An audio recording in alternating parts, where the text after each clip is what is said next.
Welcome to the program, everyone. My name is Brian Craig. This is where MAGA comes to talk. And man, oh man, there are several major stories today, all of which I could fill 3 hours of this show with, but I'm going to cover them all and a few others as well. But there's three major stories. I'm going to start with the robbery of Kristi Noem. Stand by. We'll be live in about 10 seconds. If you're new, make sure you subscribe. Stand by.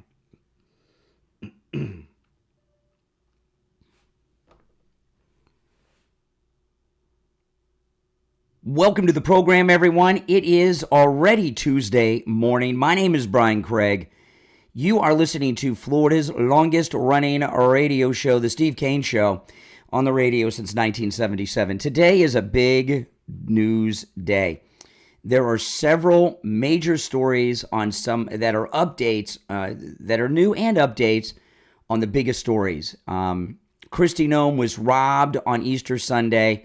I'm going to get into that in just a moment, but there's also a major update on two big stories. One, there's a big update on Garcia, the so-called Maryland man. I'm going to get to that in a little bit. And the last week there was a third man was arrested for an assassination plot against the president. Covered that last week, but there's a major update with the newest Trump assassin. And this latest update on all of these stories should be the lead story in every news outlet in America, and they're not. But I'm going to start with the Kristi Noem robbery.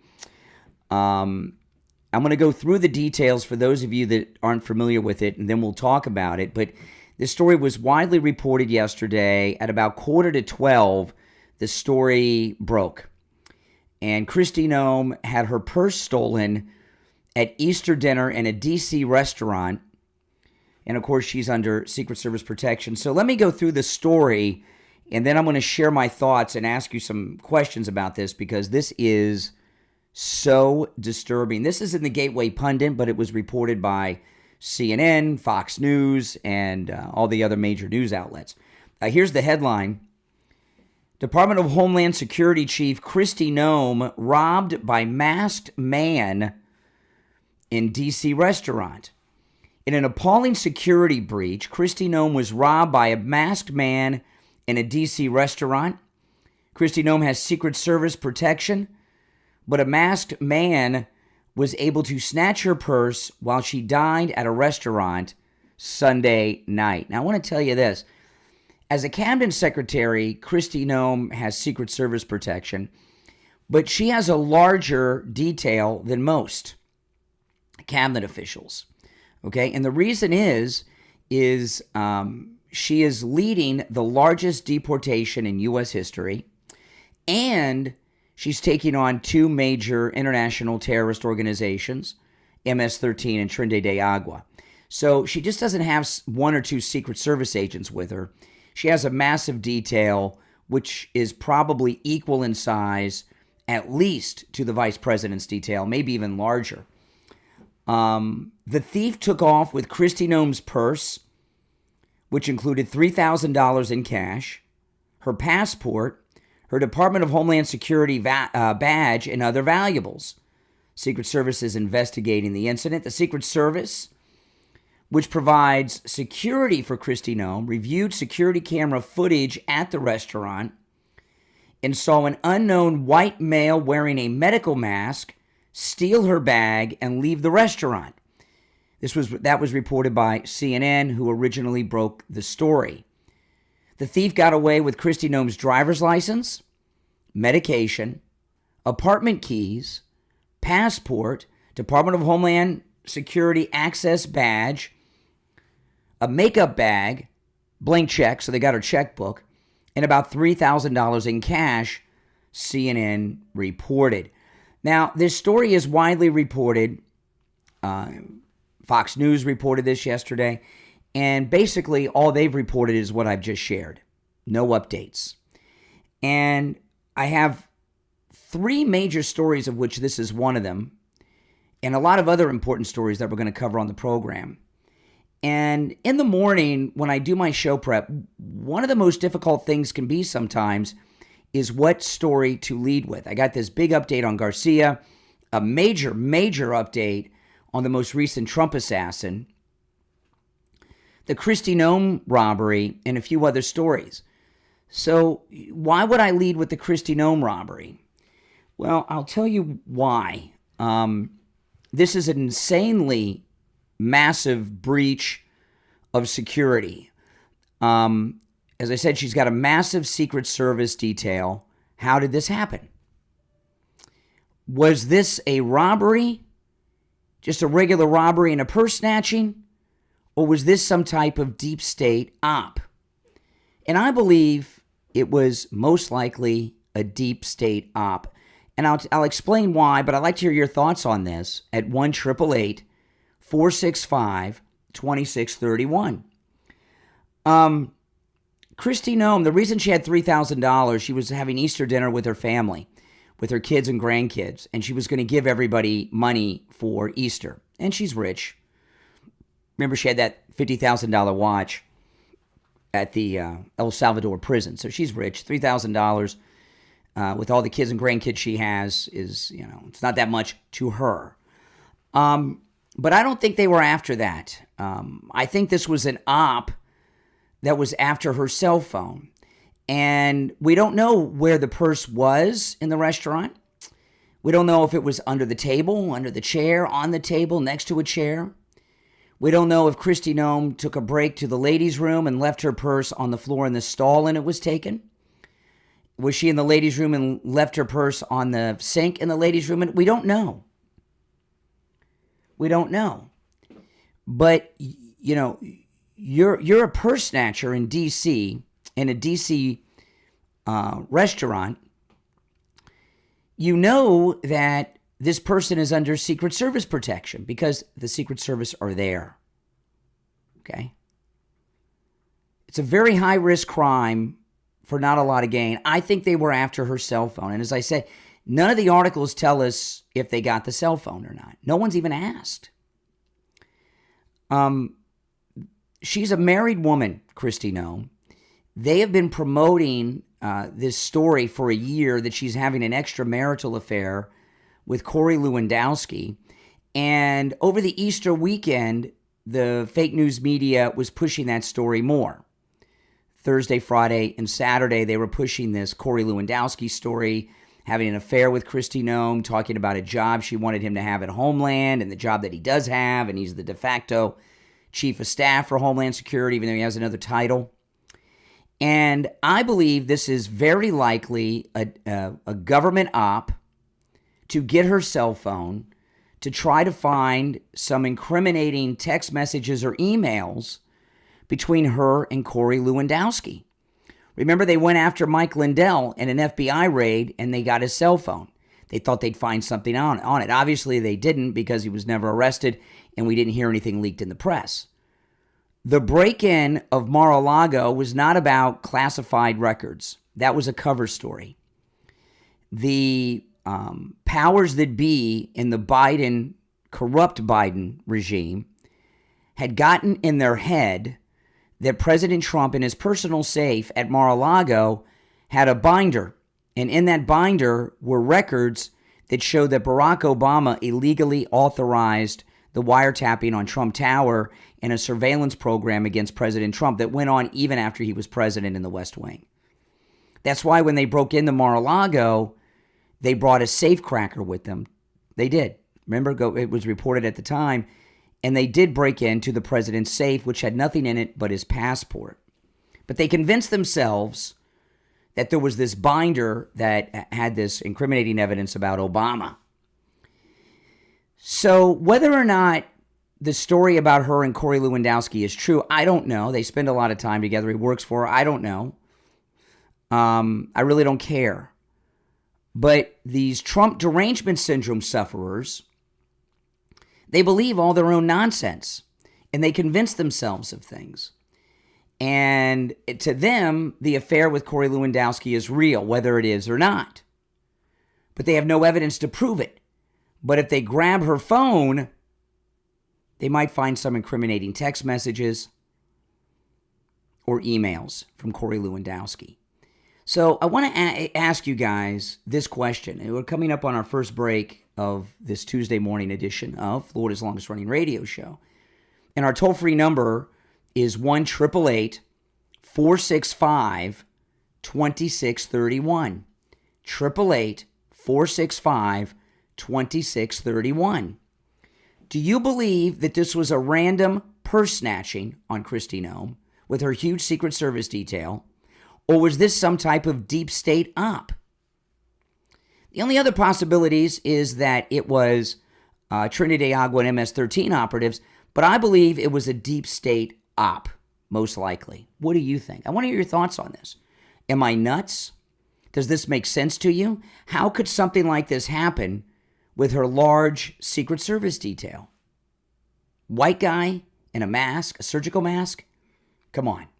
How'd this happen? 1-888-465-2631. 888-465-2631. Now, after the break, I'm going to go through some more details on this story and take your calls. I want to hear your thoughts on this. Was this a random purse snatching or a deep state op against Kristi Noem? We'll be right back.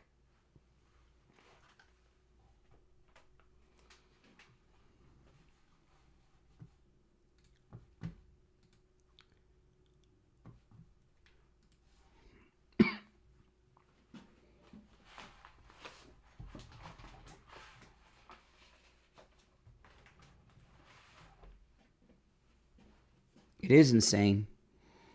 Insane. Wait till I get to the update on the Trump assassin. Oh, my goodness. Crazy. Crazy.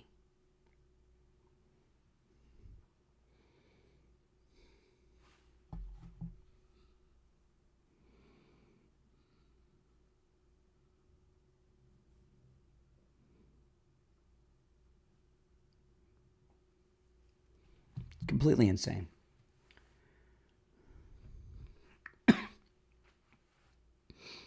Mm-hmm.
Yep, I'm going to go through this story too on it, and I'd like to hear your thoughts on it. I mean, this is the question: is it a Secret Service failure, or were they a part of the operation? Right? That's what we're talking about here. Mm-hmm.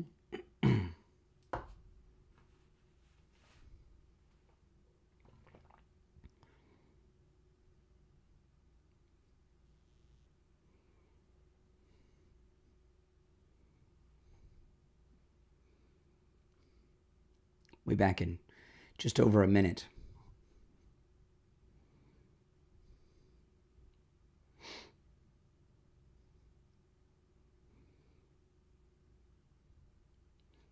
If you're new, make sure you subscribe. This is where MAGA comes to talk. We're in a radio station break right now.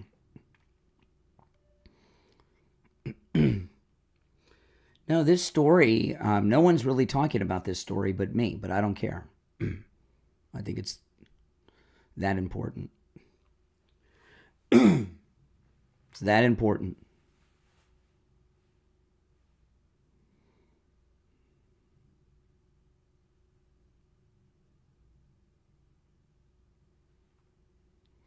Mm-hmm.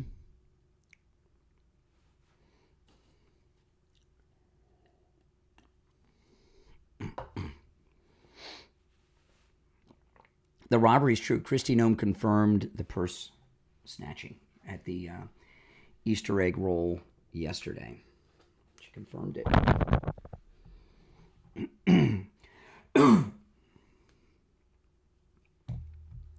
If you're on hold, hang in there.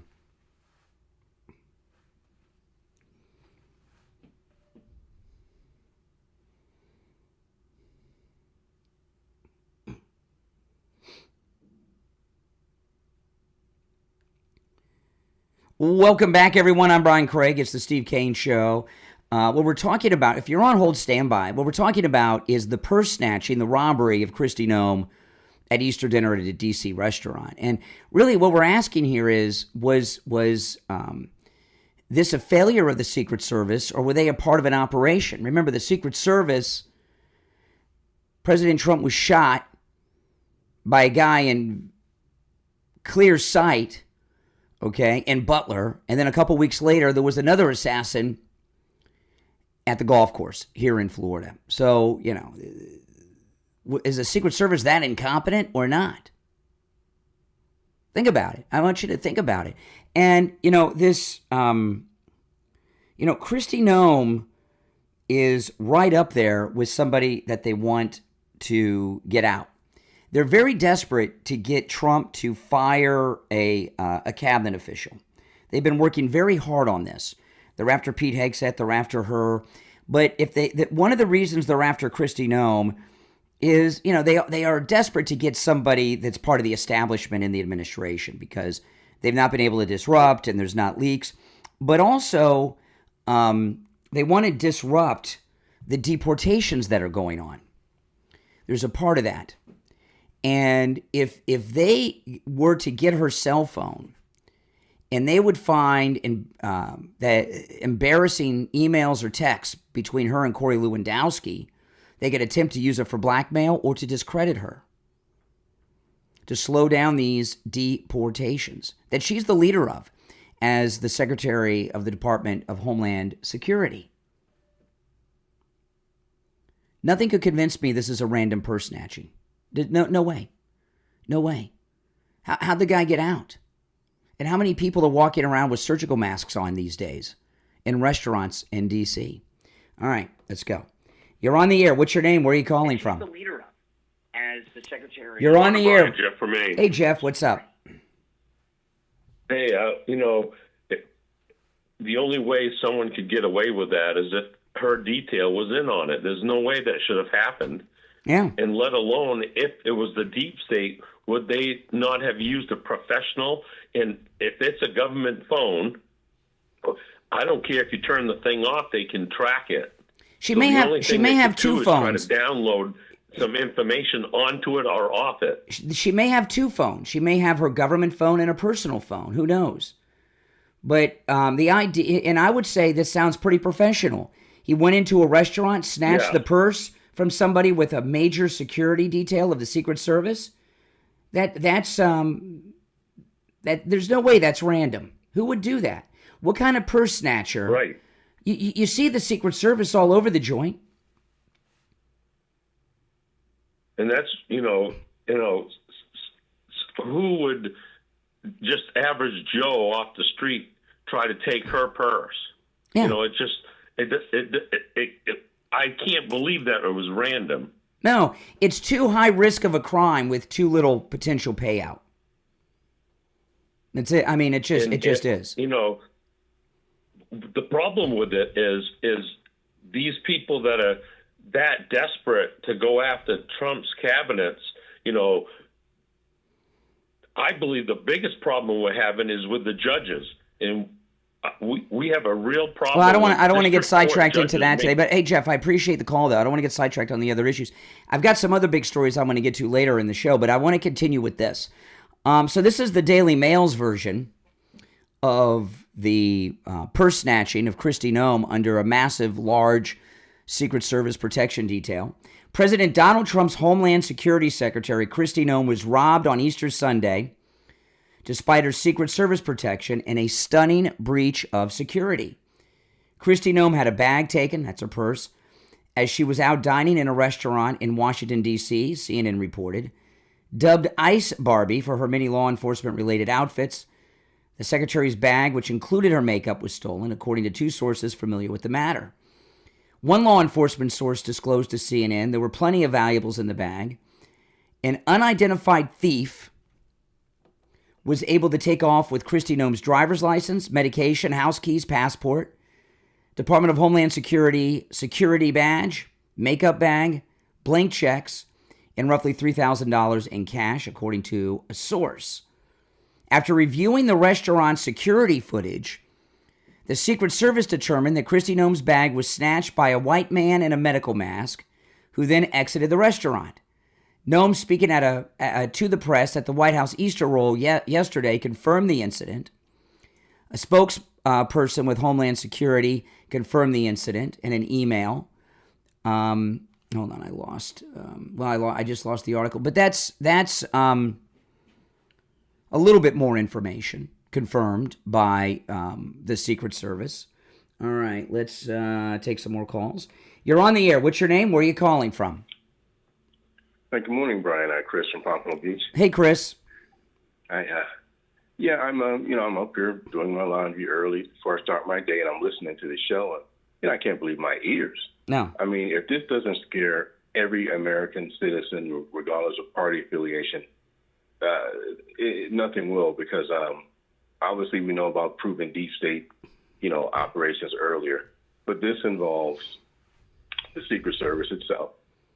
And because, all cabinet members have Secret Service, but she's involved in taking on Trinidad de Agua and MS-13 in this massive deportation effort. So she has a very large detail. She does not have the normal detail. She has enhanced security because of what they just arrested that leader of East Coast MS-13, remember?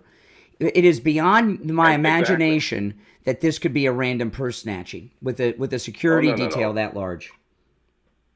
100%. In fact, the more random, the more this person would have been caught, because they would have no idea who's Secret Service, who's not, and what have you. This, all eyes on her. I'm talking about even in a ladies' room. There's been a female Secret Service agent. Correct. Only eyes would be inside the stall. That's right. So there's no way someone gets close enough to do that. Let's say they do. There's no way to get away with it. So it sounds like it sounds like sorry about that. It's are you back with us, Chris? No. Yes, I'm here. Okay. It sounds to me that it was an op, and that Secret Service was involved in it. They would have to be, and not just one agent either, because there's more than one pair of eyes on this particular person, Kristi Noem. But no, this is scary. And let me tell you, this story broke about 12:45 yesterday, and there was reporting on Fox and CNN and the mainstream.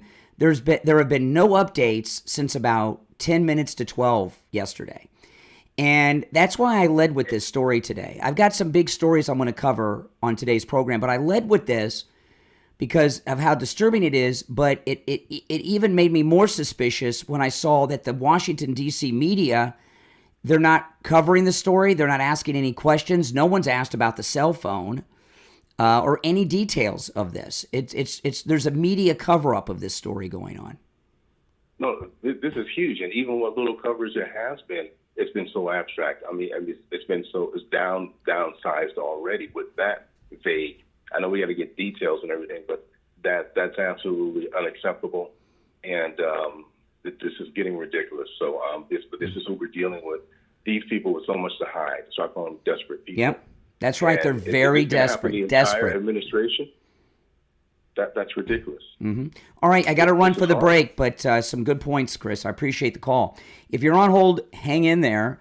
We're going to take our bottom of the hour break and be right back.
Mm-hmm.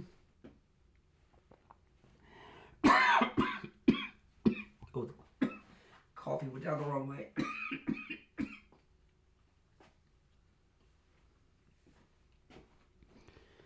We'll be back in about a minute. The coffee went down the wrong way there. Yeah, I mean, this is very, very disturbing with Kristi Noem. Very disturbing. Mm-hmm.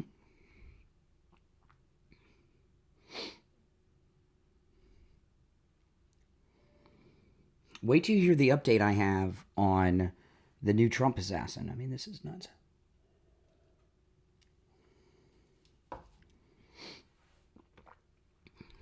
All of a sudden, all these trolls are financial experts and financial planners.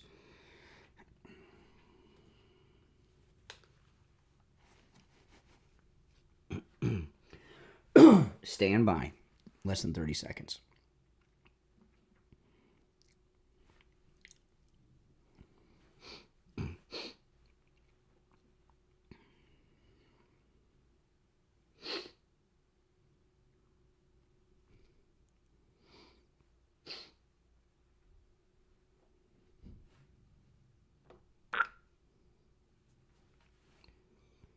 Welcome back, everyone. I'm Brian Craig. You're listening to Florida's longest-running radio show, The Steve Kane Show, on the radio since 1977. I'm going to go to the phones, and if you're just tuning in, we're talking about the Kristi Noem Easter purse snatching. Was this a random purse snatching, or was this an op? I believe it's most likely an op. All right? Our number 1-888-465-2631. You're on the air. What's your name? Where are you calling from? Good morning, Brian. Can you hear me all right? I can. Okay, I can't hear you too well. Well, Listen, I called you a long time ago, and I'm the C-130 pilot, but I didn't mention it before. I was with the CIA for 5 years. So with my experience with them flying and also working at an American embassy overseas, I won't say the location, but I've just got to tell you that I really think that purse that was stolen was definitely an inside job. you think it was a government op, a deep state op? Absolutely. I can't mention the things that I've done before, but I was with them for years, like I said, and I was all over the world doing different chores. Let's put it that way. Well, what makes you, as a former CIA guy, what makes you think that this purse snatching on Kristi Noem was a government operation? Well, because of my experience with the CIA, they'll do almost anything if they have to. Yeah, pretty scary. Scary. I hope you believe me, because I do. I've done a lot of things I can't talk about. Okay, well, leave them in your book that you leave after you pass. All right, appreciate the call. So here we got a guy, retired former CIA, even agreeing that this was some type of deep state op. You're on the air. What's your name? Where are you calling from? Hey, good morning, Brian. Yes. Good morning. Yeah, my name is Terry. I am from Kentucky. I've called you one other time. As a retired military guy, and hello? Yeah, I'm listening. Oh, I'm sorry. I've got a bad feedback. I'm sorry. You know, when all this happened with President Trump, you know, as far as the assassination attempt and all that stuff, and now what's going on with Kristi Noem, among other things, you know, the Mar-a-Lago deal and all that, you know, if it could happen to the most secure persons in the United States of America, I'm fearful what could happen to a normal human being. Well, so you believe that the Kristi Noem purse snatching was a deep state operation? I believe that it was either a deep state operation or a bad failure. But with what went on, you know, with President Trump, you know, the assassinations attempts, the Mar-a-Lago raid, yeah, you know, I just don't know what to believe at this point. The only thing I know that we all better watch what we're doing. And all right, appreciate the call. Yeah, I would agree with that. You're on the air. What's your name? Where are you calling from? Yeah, good morning, Brian. This is Richie. Hey, Richie. I'd like to. You might remember this because you're a lot younger than I am. But do you remember yesterday's nightclub up in Fort Lauderdale? Of course. Yeah, there were 3 bars in yesterday's. Okay, and there was I could say this. There was a gentleman that came in and they closed off a complete section of yesterday's. They set up a perimeter around the bar. Nobody could get within 20 feet of this guy, and the place was packed. Mm-hmm. Okay, and that was John Gotti. Oh. Now nobody could tell me, and I was up there that night. Nobody could tell me that Kristi Noem, Secret Service has to have a perimeter around her. Yep. She might be in a public restaurant, but she's completely isolated from the public. They know she's in there. They basically surround her because they don't want her assassinated either. So what do you think happened here? You especially think this was a government deep state op and the Secret Service was a party to it? 150%. Besides that, you're in Washington, D.C. Don't tell me you don't have a camera every 25 feet in Washington, D.C., especially in an area with all those dignitaries. So what do you think? What do you think they were after? Camera. What do you think they were after? I think her cell phone, but what do you think they were after? 100% her phone, because you and I could get her cell phone and not be able to get into it. They can hack a cell phone, especially government people who know codes. Mm-hmm. They know certain codes that government officials have. You know, to me, they're trying to take down this cabinet. I mean, obviously, I mean, they're not. Yep. They're trying to take the cabinet down. It's like every day. It's who's the dinner of the afternoon. Mm-hmm. I mean, they go after. So I believe you're right on this, and nobody's going to pick this up. Well, you know, the fact, and again, I've got the next story I'm going to get to is on the most recent Trump assassin in just a bit, and I got a big story on Garcia too. And the reason I led with this story is because the media, they reported it when it first happened at about 11:45 yesterday. There have been no updates, and there's hardly any stories about it this morning. And the only stories there are copy and pasted from the 11:45 a.m. story yesterday. They don't want to ask questions. There's a cover-up, which makes me even more suspicious. Oh yeah, to me this whole inside of this government. It comes down to President Trump. This Kristi Noem person that has to do with they convince themselves of things. They believe that she's having an extramarital affair with Corey Lewandowski, and I got to tell you, Kristi Noem's pretty hot. If she's going to have an affair, it's going to be with Corey Lewandowski. He's a nice guy. I've had him on the show, but he's weird looking.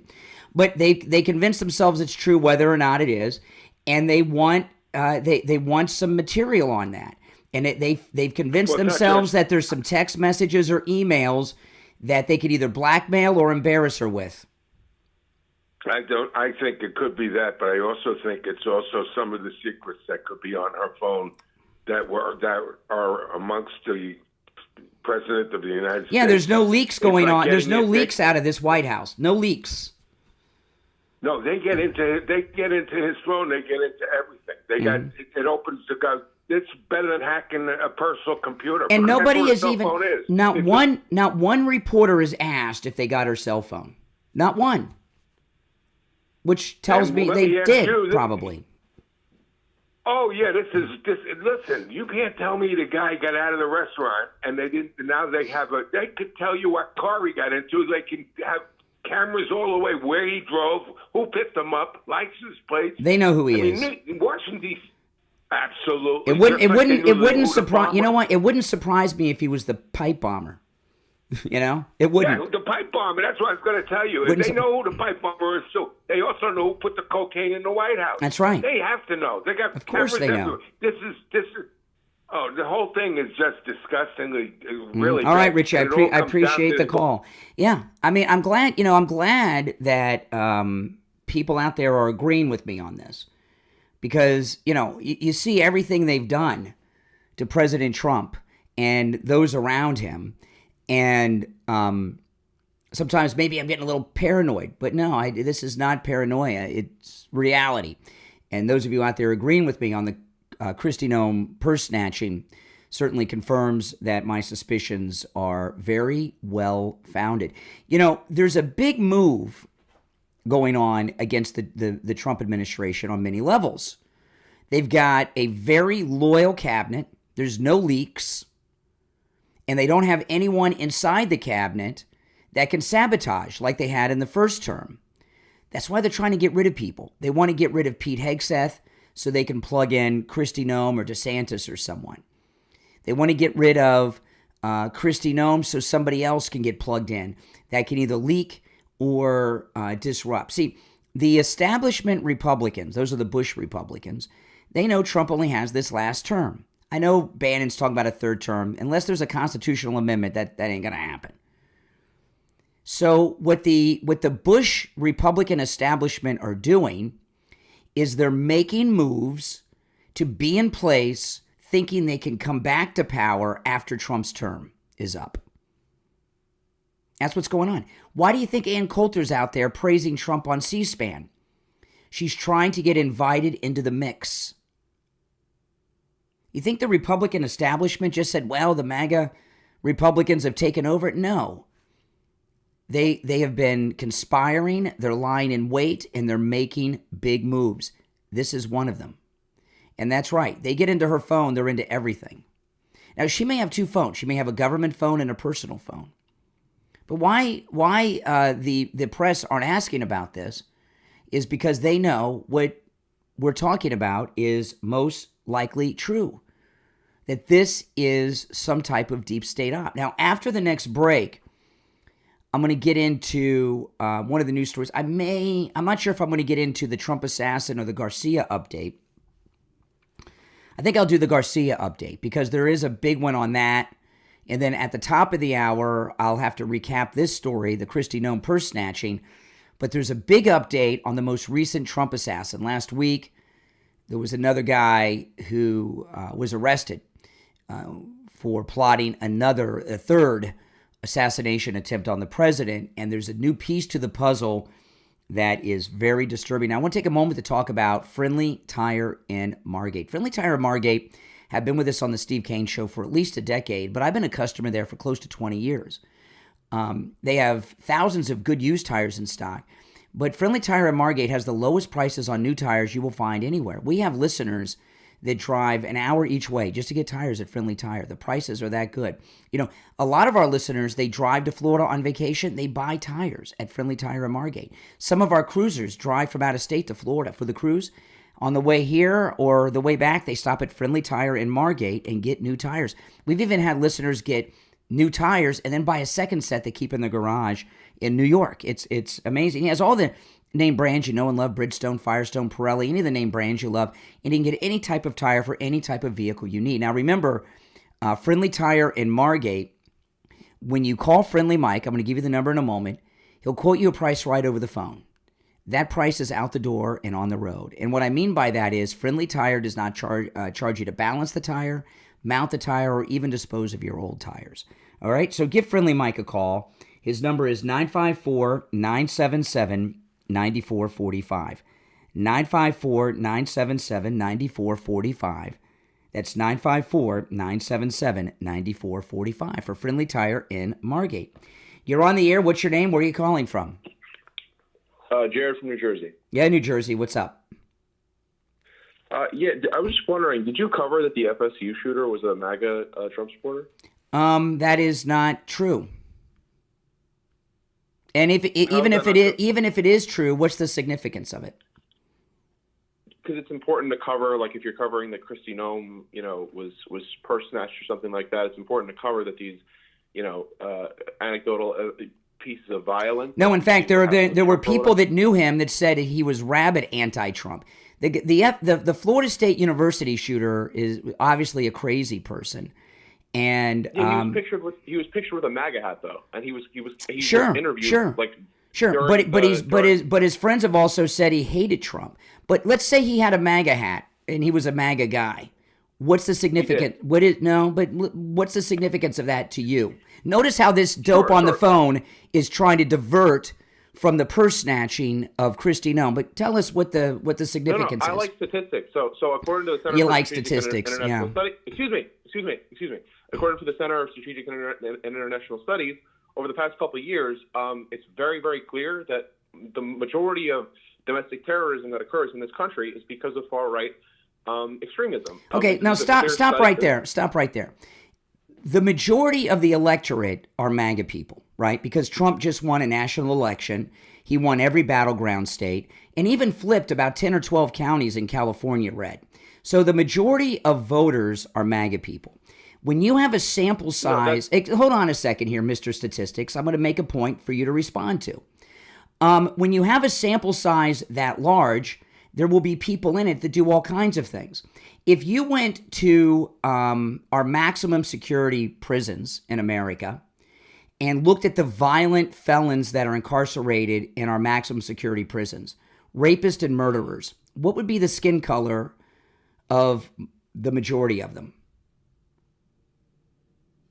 Can I respond to all that? Respond to what I just asked. What would be the skin color of... Yeah, it would probably be the majority of incarcerated people are people of color. Black people. So so if the majority, let me ask you, because you're into this MAGA hat wearing guy at FSU, if the majority, and you're in the statistics, Steve Kane has a great saying, figures don't lie, but liars can figure. I love that phrase. If the majority of violent felons in America's maximum security prisons are black, would it be right or wrong to assume that all black men are violent criminals who may rape or murder or rob you at gunpoint, or not? Or would that be an unfair stereotype? What you would have to do is analyze the material. You don't have to analyze it. We got the data. I just asked you the question. You just don't like the answer. Excuse me. Answer the question. I'm trying to give you an answer. You're not letting me talk. No, you're avoiding an answer. You're avoiding an answer. I just told you I agree. I just told you what you would do with that information, as I'm trying to do with No, but would you assume that all black people are violent criminals that are dangerous because of the incarceration rate? I don't assume that all Trump. No, but you called in and said, well, this shooter had a MAGA hat on in this one video or a photograph, so that's some statement on MAGA. So that's one guy. There's 1 million black men in prison in America today. So should people be scared of black men? Because of the material conditions, I think a lot of people are scared of certain areas that they go. No, should people be afraid of black men, or is that an unfair stereotype? I don't think people should be afraid of Trump supporters. All right, okay, appreciate the call. Oh my goodness. Oh, I'm Brian Craig. We'll be right back.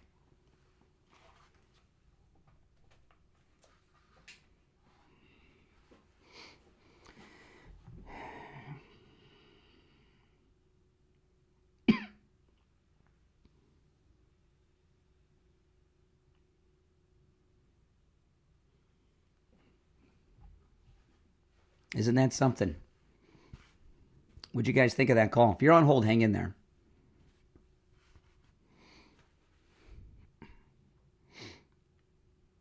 What would be your take on that call in the chat, guys?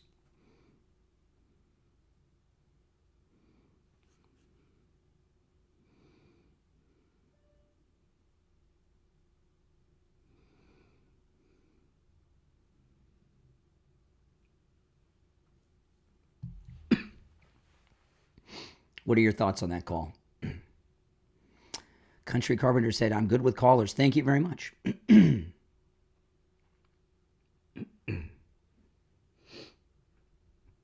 One MAGA guy. The guy's not MAGA, but the Trump assassin. They had him in a MAGA hat. I mean, come on.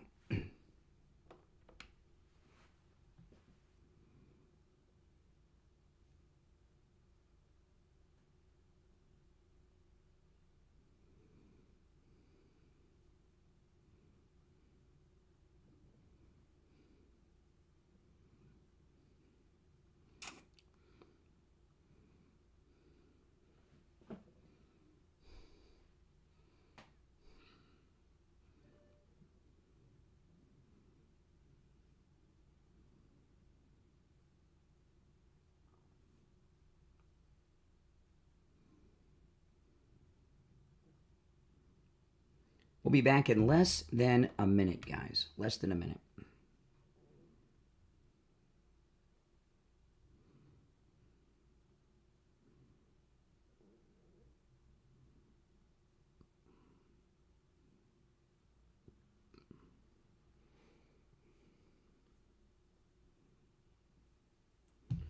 If you're on hold, hang in there.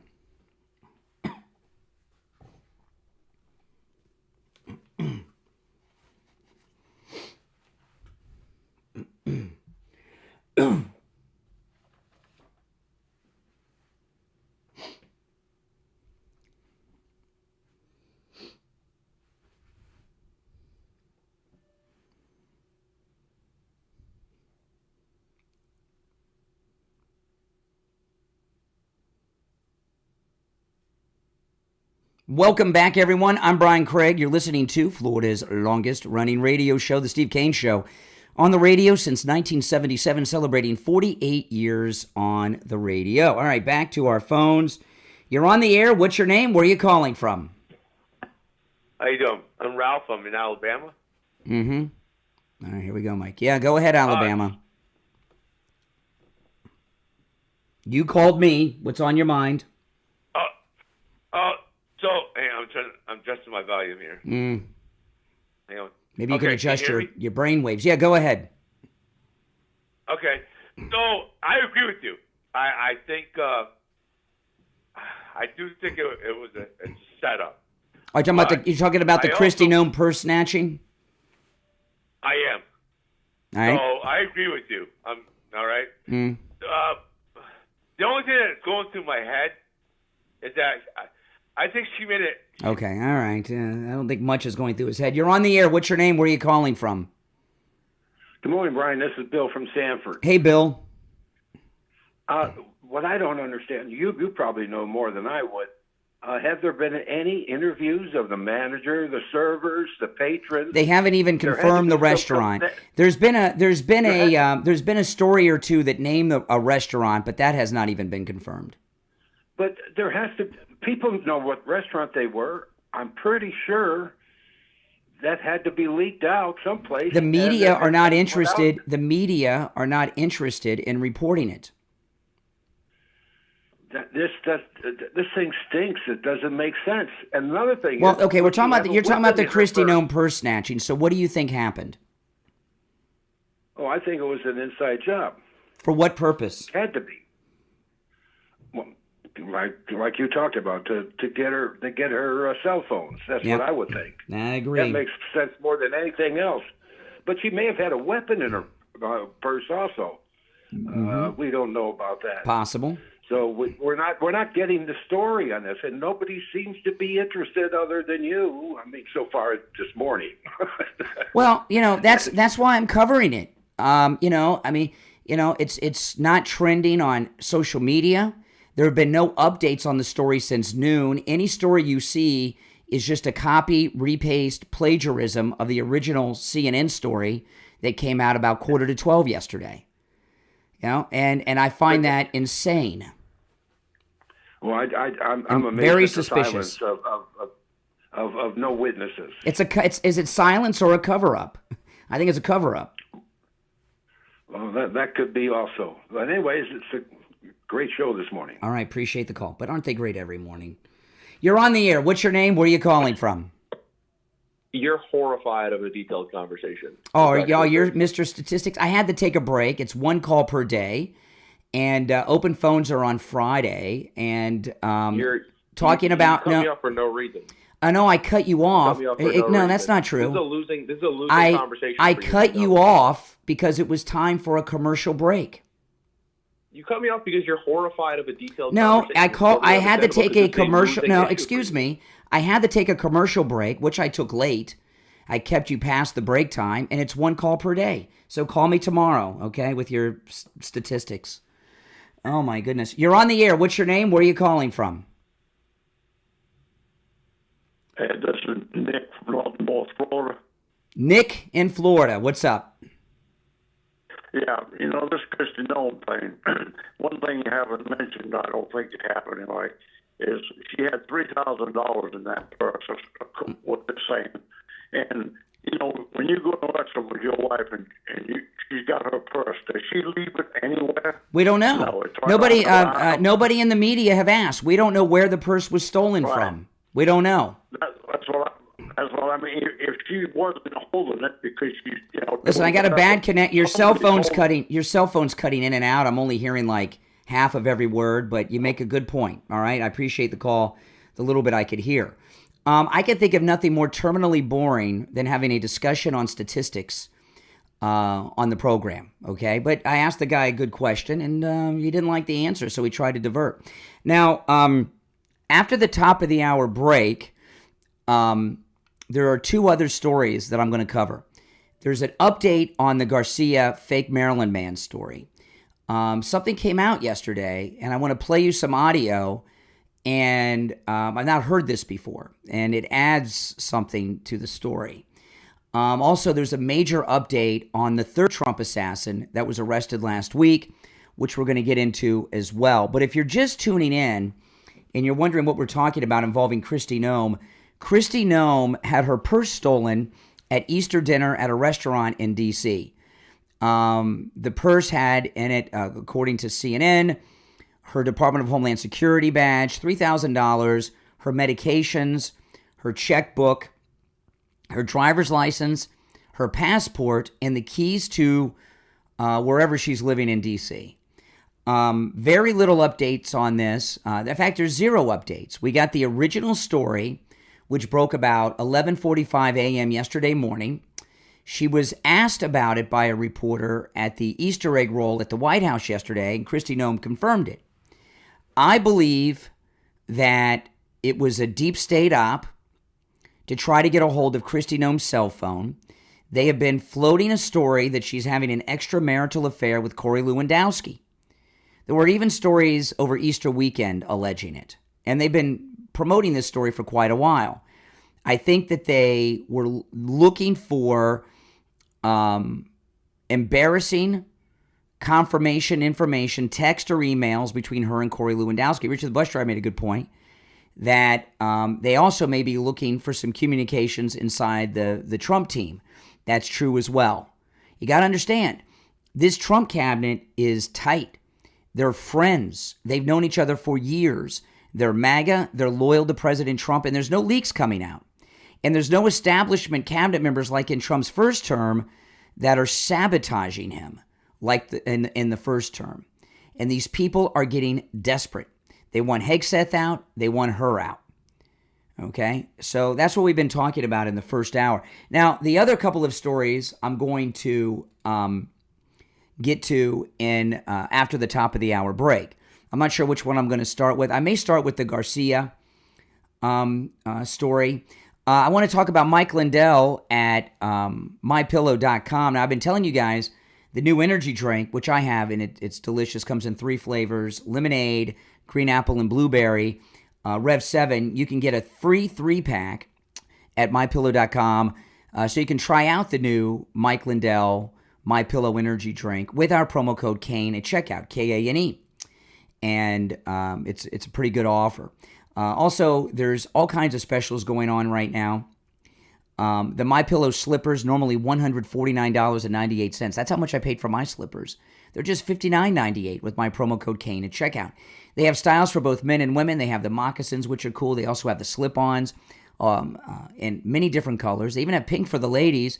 And they have a bunch of new sizes, okay? They have small sizes for children and women. And there's also big and wide sizes for the big men out there as well at MyPillow.com. And remember, you can use our promo code KANE at checkout, K-A-N-E, on all the specials at MyPillow.com, not just the ones I talk about. You can also order by phone toll-free, 1-800-716-4879. 1-800-716-4879. You're on the air. What's your name? Where are you calling from? Hey, it's Jim Cagney. How you doing? Oh, okay. You like the name. All right. What's on your mind today? Yo, so I've been thinking more about what you said yesterday, and I did a little digging. What, that you're a worthless caller? Y'all have been saying that this Garcia guy is MS-13, right? That's what No, he says he's MS-13 on his tats, on his hand, on his fingers. Well, I mean, that's not really a good way to determine that, right? Really? Who would get a tattoo? Who would get an MS-13 tattoo like a secret on their code fingers? thing, but that's not how gangs do tattoos. They Yes, just it put is. their name on the thing. Oh, really? You're a There's gang no expert? secret code, You're a you gang know? expert? And then you got the fact that, like, you go back and ICE was saying one thing, they were saying another. No, they were saying the same thing consistently. I mean, my goodness, who would get MS-13 tattoos on their fingers other than an MS-13 member? In fact, if you're not MS-13 and you have the tattoos, they'll kill you. Okay? Can't go around with gang tats around and hang out with gang members from that gang and you're not a member. They'll kill you. Okay? So, that the tattoo is his confession. All right, 1 hour down, 2 to go. You're listening to The Steve Kane Show, Florida's longest running radio show on the radio since 1977. My name is Brian Craig. If you're on hold, hang in there. If you'd like to call in, please do. Our number's toll-free, 1-888-465-2631. It's a toll-free call no matter where you're located. We'll be back right after our top of the hour break.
Welcome back, everyone. Hour number 2 has begun. I'm Brian Craig.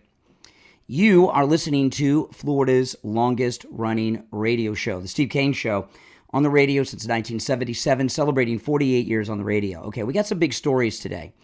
I will recap later in the program the Kristi Noem purse snatching incident. And pretty much every caller, except these couple liberal lunatics, believe it was a deep state op against Kristi Noem to get her cell phone. They agree with me on that. We'll go through that again later in the program. I've got 2 other big stories. One's on Garcia, and there's a super big update on the 3rd Trump assassin that was in the news and arrested last week. I'm going to first get to the Garcia story.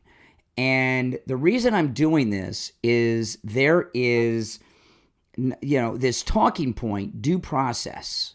Now, we all know he had his due process. But Senator Kennedy was on television and dropped something pretty big. And not only did they drop something pretty big, he said it so casually, and this is something that I have never heard, okay? And I don't think any of you have heard, and it involves him getting due process.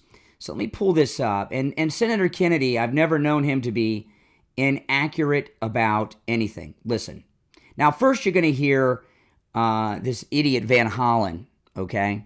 And then you're going to hear Senator Kennedy on Meet the Press on Sunday. I don't know. I didn't see this in the news yesterday. Kennedy saying this on Meet the Press Sunday, but we got it today. Listen. Anybody who can't stand up for the Constitution and the right of due process doesn't deserve to lead. Chris says Mr. Garcia's had no due process. He's been in front of 17 judges, some of them twice. Probably $5 million worth of legal fees, and he hadn't had to pay a dime. Unless you're next level obtuse, you know that Mr. Garcia is never coming back to the United States. Okay, so Senator Kennedy said that Garcia has been in front of 17 judges, some of them twice. That is brand new information that I've not heard, even though that was Sunday. I didn't see that Sunday or Monday. So if he's been in front of, and Senator Kennedy, he is right there always with the latest news and information on every issue we're facing. He's very well informed. He wouldn't say that if it weren't true. So now that Garcia, the so-called Maryland man, has been in front of 17 judges, some of them twice, can we dispense with the I mean, how many judges do you get to go in front of? Right? Now, I've only been up in traffic court. I go in front of a magistrate, and then that's it. I don't go to 17 traffic magistrates. I go in front of one traffic judge, and that's my due process. Very amazing story. Huge story from Senator Kennedy. You're on the air. What's your name? Where are you calling from? You're on the air. Hey, this is Bill from Chicago. Bill in Chicago. What's on your mind? Let me just give you my background. I'm a 35-year veteran of the Chicago Police Department. Okay. Last 25 years as a homicide detective. And I love Trump to death. I was one of the first people in Chicago to put signs up, But there's no but on Trump. He has to take some of these people out. I mean, Kristi Noem, if you look at her, she wears these big fake eyelashes like a porn star, big hoop earrings, her hair in front of the chest. Every law enforcement department I know, you have to have your hair either in a bun or a ponytail on back. I mean, it's ridiculous. She's like useless. She's useless? Are you kidding me? Now, first of all, she's not a law enforcement officer. She's the Secretary of the Department of Homeland Security. That's number one. Very different. She's not a police chief, and she's not the head of ICE. She's a cabinet secretary. She's not a cop. okay, or a federal agent. I understand. And you say, hold on a second. You said she's useless. We have these prisons in El Salvador filled with Trinidad de Agua and MS-13 terrorists that Kristi Noem has overseen the deportation of. Thousands of them. So how can you say she's useless when she's done so much deportation of these most violent criminals? Because no officer, female or male, she's not an officer. Should have. I'm sorry? She's not an officer. She's a cabinet secretary. She is. No. Homeland Security is part of law enforcement. Nope. She's a cabinet secretary. She's a civilian leader of a government agency. No, it's a big difference. Big difference. But she should not have all her stuff in a purse. Should not. I mean, if you have all your stuff in a purse, no matter if you're holding it or not, is ridiculous. Well, we don't know what all was in the purse. So now women that are cabinet secretaries should not have purses? No, it's not what I'm saying. We know what's in the purse. She already said $3,000 was taken. Her IDs were taken. Her keys to her house were taken. All this stuff was taken. Why would you? I mean, I don't understand. Well, listen, she is under not just Secret Service protection, because she's involved in these deportations, okay, of millions, and taking on the Trinidad de Agua MS-13 terrorist organizations. She has an extremely large Secret Service detachment, probably equal to J.D. Vance, the vice president, maybe even larger. How does a guy in a mask get close to her and steal her purse when she's under that much Secret Service protection? I agree with you. And my point is, she had to leave it unattended to have her take it. Maybe, maybe not. There is nowhere that she would, if she went to the ladies' room, she would have at least one female agent inside with her, and there'd be an agent outside, right? We don't know where the purse was. Right. We don't know if the purse was stolen out of the Secret Service vehicle. We don't know if it was at the table, in the ladies' room, under the table. We don't know. None of this information has been released. It's not the ladies' room because it's a male with a mask on. He's not going to be able to walk into the ladies' room and take a purse. Well, he was able to walk into a place with a person with a large detachment of federal Secret Service agents who were supposed to be the elite in this industry, and I saw a photograph of her with the purse. This was not a tiny little purse. This was a big purse. It was literally a bag. I find it impossible to believe that he was able to do that without the Secret Service being a part of it. I think it was an operation by the deep state. I agree with that 100%. I mean, how does a guy? Here's the deal. I've done a lot of side security on this, in my lifetime. How does a guy walk away with a purse, okay, with a mask on, and no one stops him? Yeah, which shows that this was an op. I think they were trying to get her cell phone. We don't know if they did or not. I think they were trying to get her cell phone. Why else would they do it? Her cell phone is locked with a code. They have master codes to get into it. This is the deep state we're talking about here. We're talking about NSA, CIA. Okay. They can get into any phone, no matter what your code is. Okay, I'm just giving you my opinion. Sorry. No, I know. Your opinions are welcome, but you started off by saying that he should fire Kristi Noem. If this was a deep state operation that the Secret Service was involved in, why should Kristi Noem be fired? I wasn't saying she should be fired because of the theft, okay? But why should she be fired? Really? Because she's hot?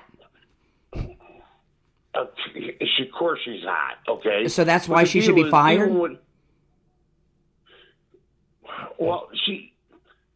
I would just, if I was Trump, I would say dress a little bit more appropriate.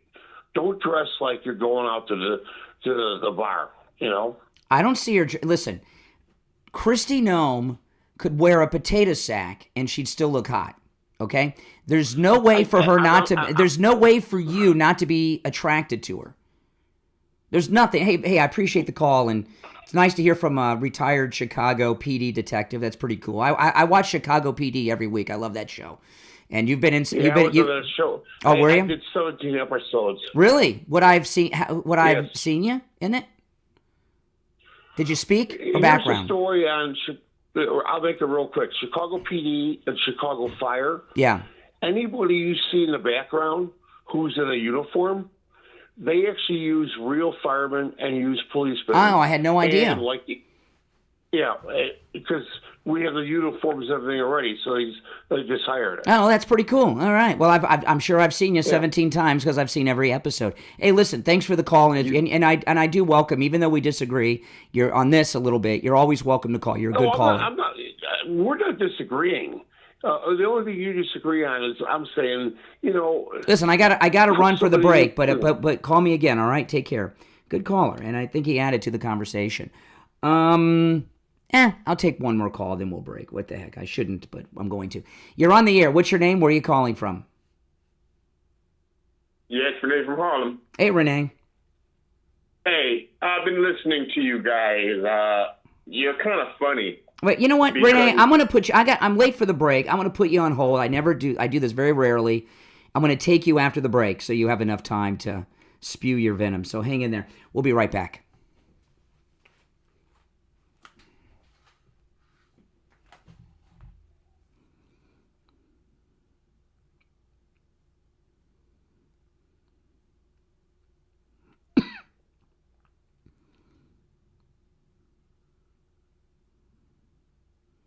If you're on hold, hang in there.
If you're on hold, hang in there.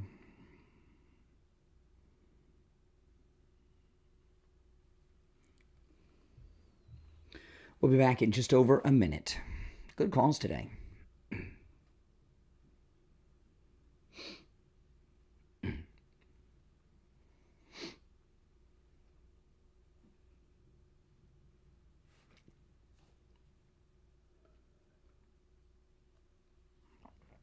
You got to call the number that's on the pinned in the chat.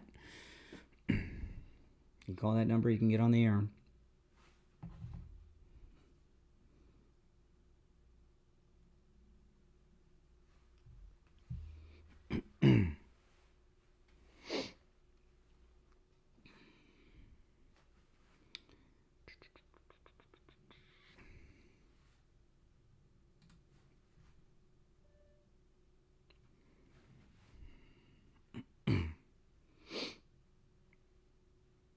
I don't know if you can call that number on WhatsApp. I don't use WhatsApp. You can try.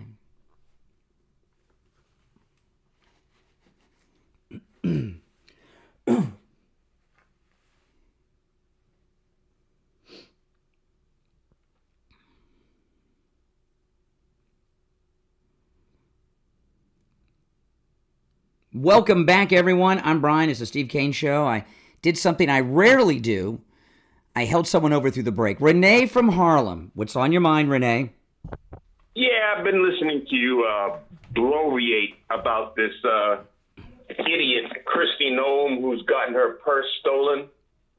And I think it's kind of typical of the intellectual capacity of your DUI, because you guys aren't even DEI, you're DUI. You're incompetent idiots. Oh, okay. She got her purse stolen. What's the D stand for? Trump is leaving top secret documents We're in his incompetent? bathroom. I don't know what incompetent means. You mean incompetent? No, I didn't say incompetent. I didn't say, man, you got to pay attention. You... Listen to what I'm saying. I didn't say that. What did you say? I said she's leaving confident instruments in her purse. We don't know that. He's leaving documents in his bathroom. And he's complaining that people are going and taking government documents back. I mean, the incompetence. So Renee, I'm so glad I held you over. We could have dispensed with this stupidity before the break. Okay, so Kristi Noem, who is under the protection of a large detail of federal agents from the Secret Service, it's her fault that she had her purse stolen, not the Secret Service. It is her fault. How's it her fault when she's under this massive security detail? She's not keeping track of her stuff. Not keeping track of her stuff. That's interesting. That's how those things happen. You don't at least think that the Secret Service was incompetent and failed? No, I think she was incompetent. No, this is Trump derangement syndrome. Trump derangement syndrome. Trump derangement syndrome. You know, I'm glad you called because I wanted to share something. I ordered a book on Easter, and it came yesterday. I started reading it last night. The biography of Harriet Tubman. And it's a very good book. You should get this book. You should really get this book. You know who Harriet Tubman was, right? Oh, I've heard her name somewhere. You don't know who she is? Oh, my God. Oh, my. Dude. How can you be an American? Right? How can you be an American and not know Harriet Tubman, especially a black American? Don't even try and tell me who Harriet Tubman is. Tell me who she is. Of all people, who is she? Tell me a thing. Who is she? Give me a break. Yeah. Well, I am by ending the call. Oh, my goodness. How is someone alive in America not familiar with Harriet Tubman? She's one of the most famous Americans who ever lived. Holy smokes. Especially a black American. You're on the air. What's your name? Where are you calling from? Oh, good morning. Yes, you're on the air. Oh, hey, this is Joan from Tampa Bay. Hey, How Joan. you doing? All right. All right, I got to tell you, in the early 1980s, I worked in Washington, D.C., okay? I actually worked in a restaurant on the Potomac, all right? You know, sometimes these big shots would come in. I didn't know who they were at that time. At that time, I was in my 20s. I didn't care who they were. All these people come in with these suits, and, you know, they search the area. They do whatever. They put these important people in a private area, and then leading to that area, there are those people in the suits watching it. So, how could somebody steal somebody's purse? Because I believe this was a deep state op to get a hold of her cell phone. That's what I think. I believe so as well, because I've seen what happens in a restaurant in D.C. with important people with Secret Service. And her purse, there are photographs of her with this purse. It is a bag. It is huge. It's like as big as a shopping bag. You know, and the idea that this masked white man walked in and out of that restaurant with that purse with the Secret Service it doesn't pass the proverbial smile test. No, it doesn't. No, it stinks to holy heaven. Yeah. It stinks. And I find it a major confirmation of our suspicions that the media are not covering the story. They're covering it up. I'm the only one talking about this. Oh, and by the way, the reason I went up there is I went to see all the Smithsonians. And I took the first job I could get, and that was a restaurant on the Potomac that was owned by, I think it was Marriott Corporation back then. And I also saw the plane go in the Potomac while I was at work. And, it was on the Potomac. Oh, you're talking about that Air Florida flight? Yes. Oh, that was like 81, right? Something like that? No, 82. 82, okay. I was a little kid. I remember that, yeah. Yeah, but I was there, and you could see all the rescue from the windows. Mm-hmm. The restaurant was on the Potomac. But anyway. All right, well, I appreciate the call. You definitely, like many of our callers today, have added a lot to the conversation. And it seems there is an overwhelming majority of people that believe this was an op to get her phone. And the reason for the phone, I believe, is they've convinced themselves that there's some dirty talk or something that'll confirm an extramarital affair between her and Corey Lewandowski. Now, if you're just tuning in and wondering what we're talking about, because I opened with this at 6, Kristi Noem was in a D.C. restaurant with her family on Easter and had her very large purse stolen by a white guy in a surgical mask, even though she is under heavy Secret Service protection. The story broke about 11:45 yesterday.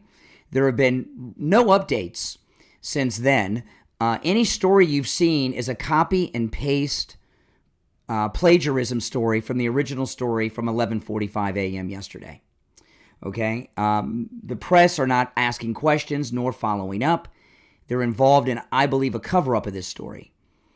They have been promoting a story that Kristi Noem is having an extramarital affair with Corey Lewandowski for about a year. Over the Easter weekend, there were stories about this, okay? And some of the mainstream press. There was even a story that she gave him a job that he shouldn't have, and the White House, the Trump White House, didn't want him to have this job because of their relationship.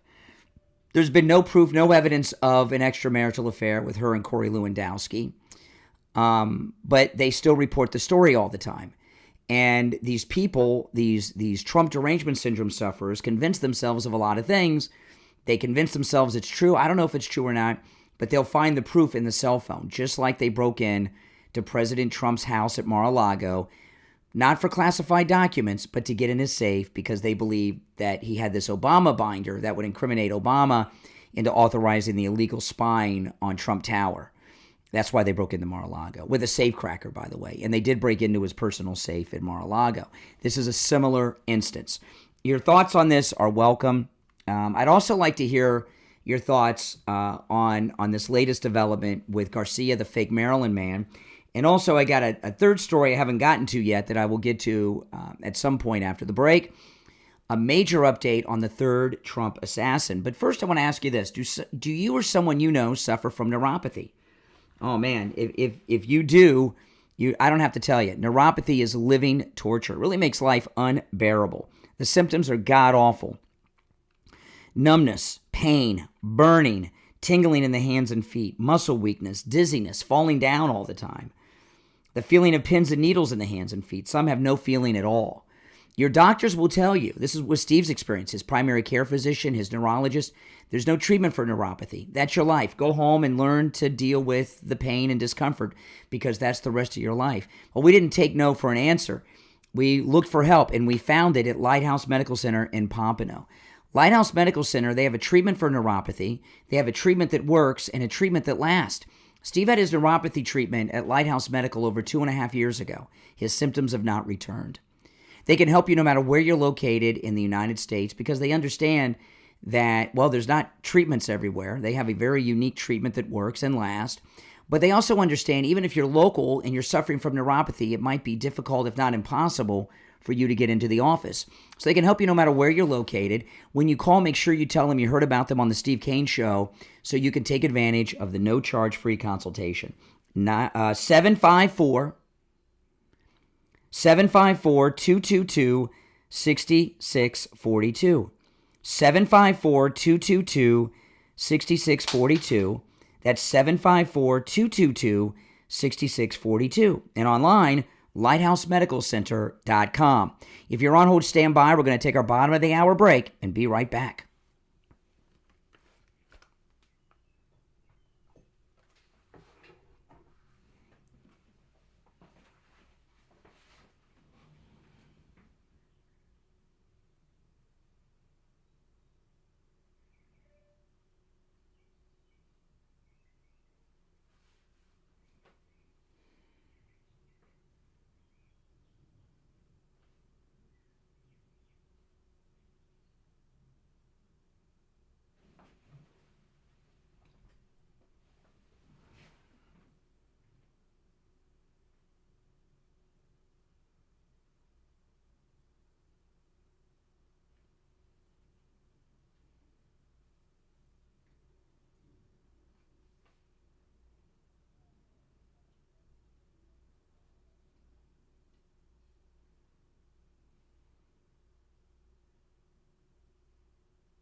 We'll be back in about 30 seconds.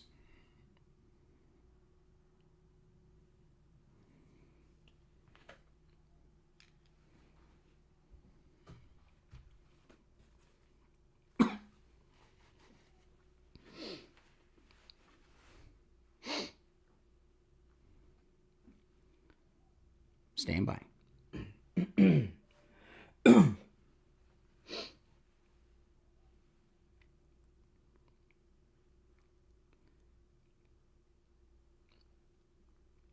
Welcome back, everyone. I'm Brian Craig. You're listening to the Steve Kane Radio Show, Florida's longest-running radio show.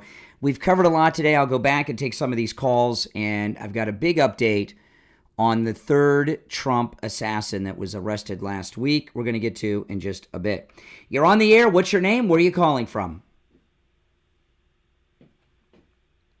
You're on the air. Once. Hey, Brian. How you doing? You just made it. I'm all right. How are you? Mark from Texas. All right, Mark in Texas. What's on your mind? I'm with you. Wherever Kristi Noem should have been, if she was in the bathroom, she should have had somebody outside and somebody inside the restroom with her. Well, as far as we know, she did. She should have had. Yeah, you're right. I agree with all of that. Yeah, I mean, she did have security with her. That's the point. The point is she was covered by security. So how did this breach happen? You're on the air. What's your name? Where are you calling from? Brian, how's it going? All right, we got a bad connection, but we'll try. You got to call back. Call back. We got a bad connection. We can't not hear you. Okay, now, I did play this earlier. I want to play this again to get some response. This is a clip. First you hear Van Hollen on Meet the Press, but then you hear Senator Kennedy on Meet the Press.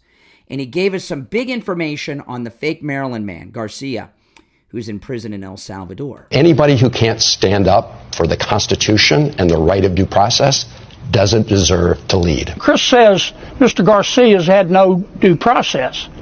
He's been in front of 17 judges, some of them twice. Okay, so, and the girl on Meet the Press did not correct that, so that's true. Kennedy's always right, and she didn't correct him. Garcia has been in front of 17 judges, some of them multiple times. When does the due process end? How many judges do you go in front of? 17, according to Meet the Press. You're on the air. What's your name? Where are you calling from? Hey, this is Mark from Texas again. Hey, I was Mark. out in the woods, man. Yeah. I lost connection. All right, hold on one second, Mark. We'll get back to you. All right, we'll try this guy. You're on the air. What's your name? Where are you calling from? Your phone, it just doesn't work, man. I don't know. You got to call from a better location or a new phone, because I can't hear you. It's all static. All right, go ahead, Texas. What's on your mind? Anyway, as I was saying, I'm with you. Wherever she should have been, she should have had Secret Service with her. She did. Was in the restroom. She did. Well, they didn't do a very good job. Well, or did they? Was this a random purse snatching, or was this a government op? What would be your guess? Inside job. Yeah. Had to have been an inside job. So that means the Secret Service detail had to be in on it. Yeah. So maybe they did their job, just not for her, for whoever they're working for. Yeah, that's true. That's very true. It's pretty frightening, isn't it? Yeah, it is. Mm-hmm. What they do, just grab her purse and hand it off to We don't know. whoever There's been needed to. They said a white guy wearing a surgical mask. They have him on security footage. Took the purse. His identity? Nope, they haven't identified him yet.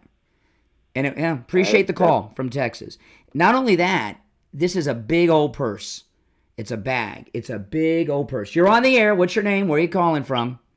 Going to try the third time. All right. Can you now we can hear you. Yes, now we can hear you. All right. That must have been my car phone. I apologize, Brian. I wanted to kind of talk more about how we had our last conversation. When we spoke last, you said that Hitler deported Germans to Poland, to where the concentration camps were. I'd like to kind of continue on that. Have you seen the satellite views of this new concentration camp called Seagull? in El Salvador? I haven't seen satellites, but I've seen aerial footage, probably from drones, and I've seen people that have gone inside and made videos of it. All right, so the place that you're sending, I'll go it by what you're saying, the Maryland man to, the man that Fake Maryland has man. no mugshot and has never been charged with a crime. And if I'm wrong, please prove to me that I'm wrong. That Well, we're not. Listen, here's what you don't understand about a call-in show like this. We're not in a courtroom like judges and a jury. We're in the court of public opinion. And in the court, well, that's true. This is not a legal setting. We're in the court of public opinion. And what we do, hold on a second here. Hold on a second. And there's nothing that I could share with you that you would admit you're wrong, okay? So you know all the evidence. He's got the MS-13 tattoos on his fingers, okay? President Trump showed this over the weekend. Jesse Waters showed it on Fox. He showed it to Jessica Tarloff on the 5, too. You know, and he was arrested with other MS-13 members in that Home Depot parking lot. If you are wearing MS-13 tattoos and you're not MS-13 and you're hanging out with MS-13, they will kill you. Brian, can I respond to that? Yes. Okay. In the United States, if you are guilty of a crime, for one, you're charged, and then it's the burden of the state to prove that you're guilty of whatever crime. Okay? Senator Kennedy, excuse me. I played a clip 3 times on the show this morning. Senator Kennedy. Where's Garcia's mugshot, Brian? Excuse me. Senator Kennedy was on Meet the Press on Sunday, and he said this. Okay, he said that he had been in front of 17 judges. And the Meet the Press anchor didn't correct him. So how many judges do you go in front of and you finally say, okay, I've got my due process? Have you ever been in front of a judge before? Traffic and not judges. Been charged with crime? Just traffic judges. Exactly. So let me ask you a question. Is it worth sending a guy who's never been charged with a crime, who doesn't have a mugshot, to send him to a death camp called Seagull in El First Salvador? off, it's not a death camp. It's not a concentration camp. It's a prison. Please, Brian.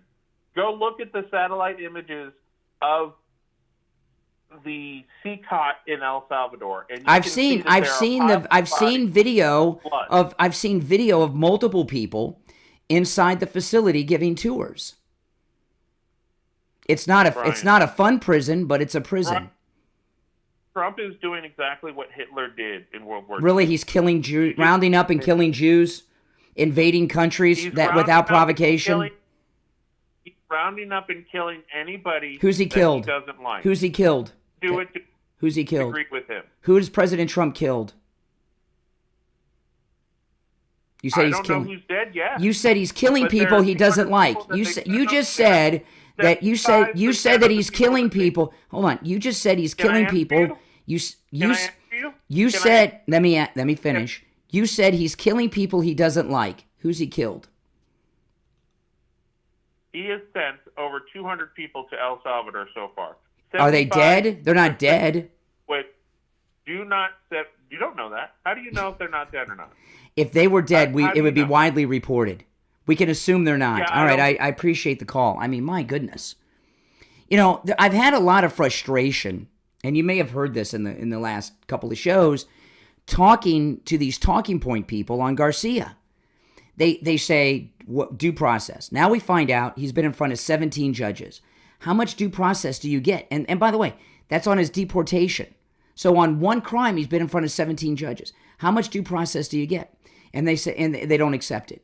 You know, they say, well, where's the evidence he's MS-13? We get tons of that, and they don't accept it. You can only go around in circles with these people so many times, and after a bit of time, you start to, lose patience. I mean, how many times on this program can I talk to liberals and go over the same information? I've been doing it for how many weeks have we been talking? Is it 2 weeks, 3 weeks we've been talking about Garcia? And they won't accept it. They have these are the talking points. He didn't get his due process, and there's no evidence that he's MS-13. We have he's gotten his due process. We now know, according to the Meet the Press Sunday episode, in front of 17 judges. That's a whole lot of judges. People have been sent to the death chamber and not been in front of that many judges, even close, okay? Had been executed in electric chairs and gas chambers in this country without being in front of that many judges. So that with just that alone, I mean, how many judges do you go in front of before you say, okay, due process? There's no evidence he's MS-13. We have the confidential informant. We have the gang clothing. We have the MS-13 tats on his fingers. He's arrested with a group of MS-13. Yeah, but where's the proof? Prove it to me. Nothing's going to prove it to you, lunatics. You're nuts. You're never going to admit it. You're never going to accept it. And we're going around and around and around, and I've repeated myself so much about it. I mean, I'm like, enough. But I'd like to hear your thoughts on it. And I want to talk about Coastal Weight Loss Secret. I announced yesterday I've lost 35 pounds. Thanks to Coastal Weight Loss Secret. 35 pounds. That is a lot of weight for me. It really is. My goal was 25, and I didn't think I'd be able to reach that. And I reached that plus 10. 35 pounds. It's absolutely amazing. And that's, of course, with zero exercise. It's eating foods I would normally eat. I'm not taking any prescription medication like Ozempic. And it works. And if you want to lose weight, whether it's 20 pounds, 40 pounds, 50 pounds, 100 pounds, 150 pounds or more, Coastal Weight Loss Secret they can do it for you. They did it for me. And I'm not hungry either. I thought I was going to go around starving and all. No. I'm not hungry. I'm eating foods I would normally eat, and I lost more weight than I even planned on. It's amazing. Give them a call. Now remember, there's no pills, no injections, nothing. Nothing. Here's the number. Now when you call, make sure you tell them you heard about them on the True Oldies channel. 561-247-6300. 561-247-6300. That's 561-247-6300. And online, coastalweightloss.secret.com.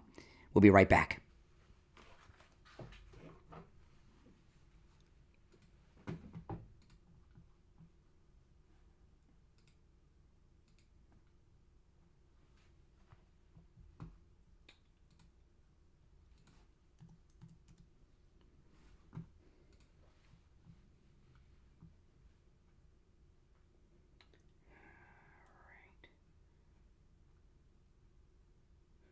There's a story that I swore that I retweeted that I can't find now.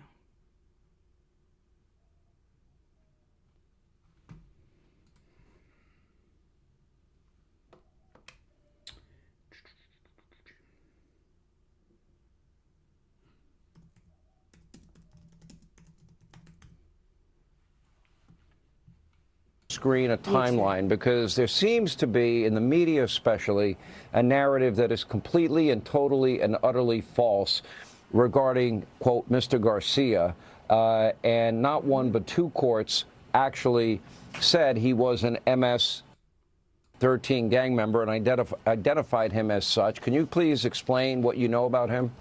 Okay. Yeah, Sean. Okay, I'm going to share that. This is Pam Bondi. I'm going to play this when we get back.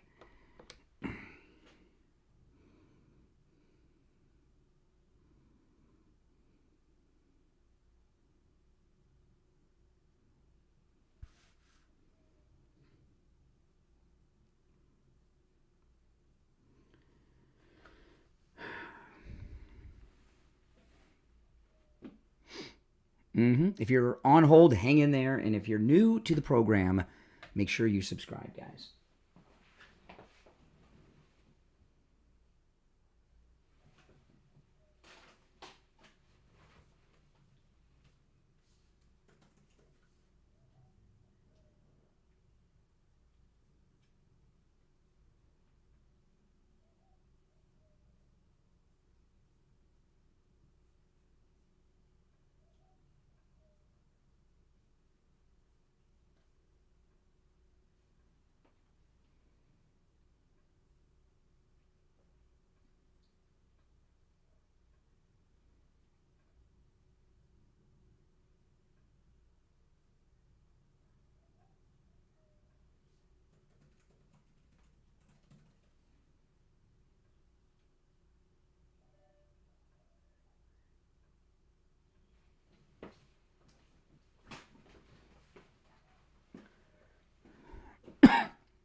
We will be back shortly. Call us on hold. Hang in there.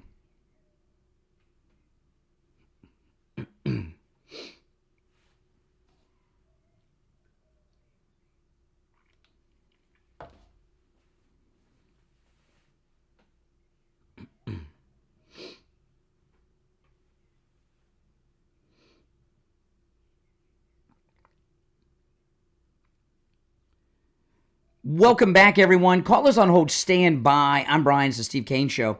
I want to play this clip. This is Pam Bondi a few days ago on Hannity talking about the fake Maryland man. Listen to what she says. She details a lot. Actually, this is an extremely disturbing case. And as a career prosecutor, it is even more disturbing. Every American tonight should be thanking Donald Trump for making America safer by getting this guy out of our country. I'm going to call him a terrorist because he has been designated as a member of a terrorist organization. So this illegal alien terrorist came into our country illegally in March of 2012. We know that because he admitted that when he was stopped in 2019 by the anti-gang squad. They stopped him at a Home Depot with 3 other members. And here's what's very important. He was wearing a sweatshirt with gang insignia on it. The guy he was with, another MS-13 known member, had a tattoo with very similar insignia on it. ICE declared him as a member of MS-13. The police officers, the gang unit, declared him as a member of MS-13, and also they independently went to a reliable, confidential informant who said not only is he a member of MS-13, he gave them the clique, the Westerns, and he was called a Chicao, which is one of the higher-ranking MS-13 members. So they rightfully detained him, rightfully.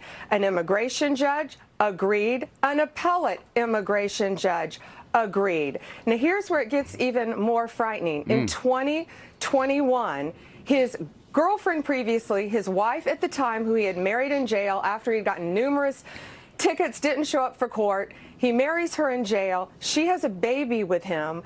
And as a career domestic violence prosecutor, too, I know it takes a lot for any woman to come into court and say they're a victim of domestic violence.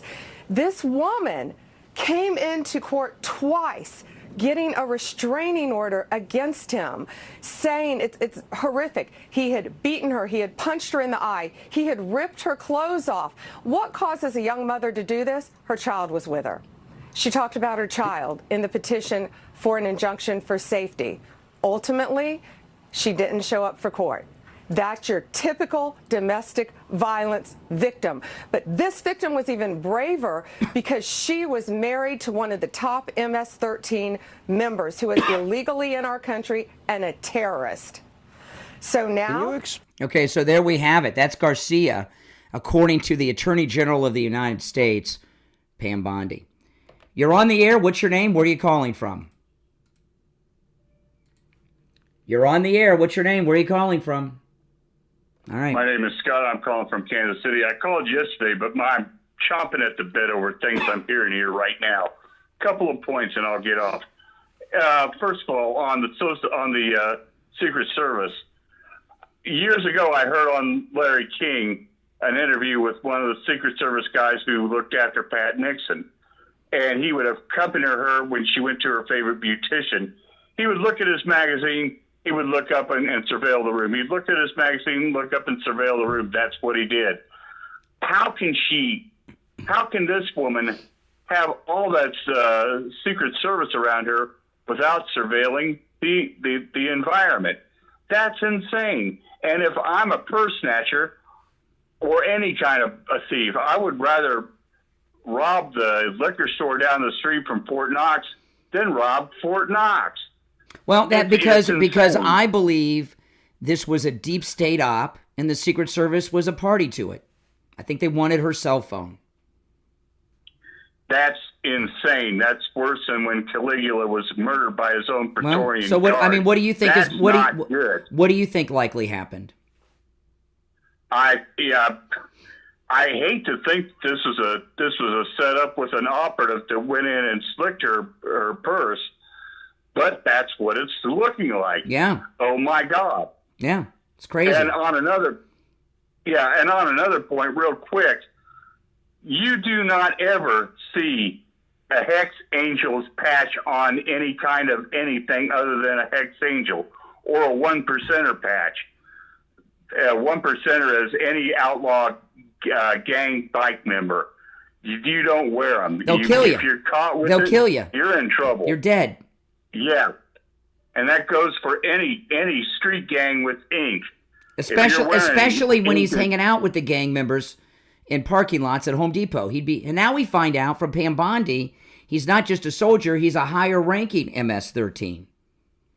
Oh, really? I didn't hear that one. This is new to me. Yeah, we're getting all kinds of information. But these people that one, I guess it is a senator, went down there. I heard him give a speech saying, "Well, we'll be back in power, and you'll see some things happen then." Oh, really? These people are evil. Interesting. They're evil. Well, they're Democrats. Democrats used to own black people. They interred Americans of Japanese descent in concentration camps, and they experimented with the Tuskegee experiments on black people. They did medical experiments. Democrats are terrible people. And they removed the natives from the 5 civilized tribes from the southeast and moved them to Oklahoma, and many died along the way. Trail of Tears, yeah. All right, appreciate the call, yeah. Democrats have always been terrible people. You're on the air. What's your name? Where are you calling from? Good morning. How you doing? This is Maria from Florida. Hey, Maria. Hey, how you doing this morning? All right. All right. I called to tell you are doing an awesome job, and especially when people giving you grief. Don't worry about them. They'll be all right. Yeah. Yeah. No doubt. And I want to talk about this melon man or whatever they're trying to call him. Yeah. Listen, I've been watching this for weeks. I'm taking a walk now, so you might hear my voice, but I'm taking a walk. This man been in front of the 17 judges, right? It was Senator Kennedy on Meet the Press Sunday said he'd been in front of 17 judges, and Meet the Press didn't correct him. So I think that's a confirmation. Yes. Yeah. Okay. I also did my research, and matter of fact, he's been in front of multiple immigration judges that had ordered him for deportation because they saw a probable cause of him being MS-13. That is documented. Mm-hmm. That is documented. I pulled it up myself because I have a cousin that worked in that department that pulled it up for me, and they have the report, and the media have it too, but they're going to ignore it because they want to play political games. Yeah, that's right. Yeah. All right, Maria in Florida, it's good to hear from you, and enjoy your walk. Yeah, we've had some pretty good calls today. A few liberal lunatics that are having meltdowns, but that's okay. Our number, if you'd like to call in, is toll free 1-888-465-2631. 888-465-2631. That's 888-465-2631. Call us on hold. You hang in there. I want to talk about Mike Lindell and MyPillow. He's got an incredible offer going on the premium MyPillow. Now, the premium MyPillow is an upscale MyPillow. It has that piping around it, and the piping actually shows you the fill level, soft, medium, firm. But the premium MyPillow, the cover is of the Giza cotton, which is the finest cotton in the world. And I have all the MyPillows, including the premium luxury MyPillow. This pillow is amazing. The regular price is $69.98, but you can, with our promo code Kane, you can get your Giza premium MyPillow for just $19.98 with our promo code Kane at checkout, Kane. It's a beautiful pillow. You'll love it. If you think you've had a good night's sleep, you have it until you're sleeping like I am with an entire MyPillow sleep system. I have a MyPillow mattress, a MyPillow mattress topper. I've got the Giza sheets. I've got the MyPillow Perkeo sheets. I've got all the MyPillows, and I sleep like Goldilocks every night because I have the complete MyPillow sleep system. So use our promo code Kane at checkout, Kane, huge discount site-wide.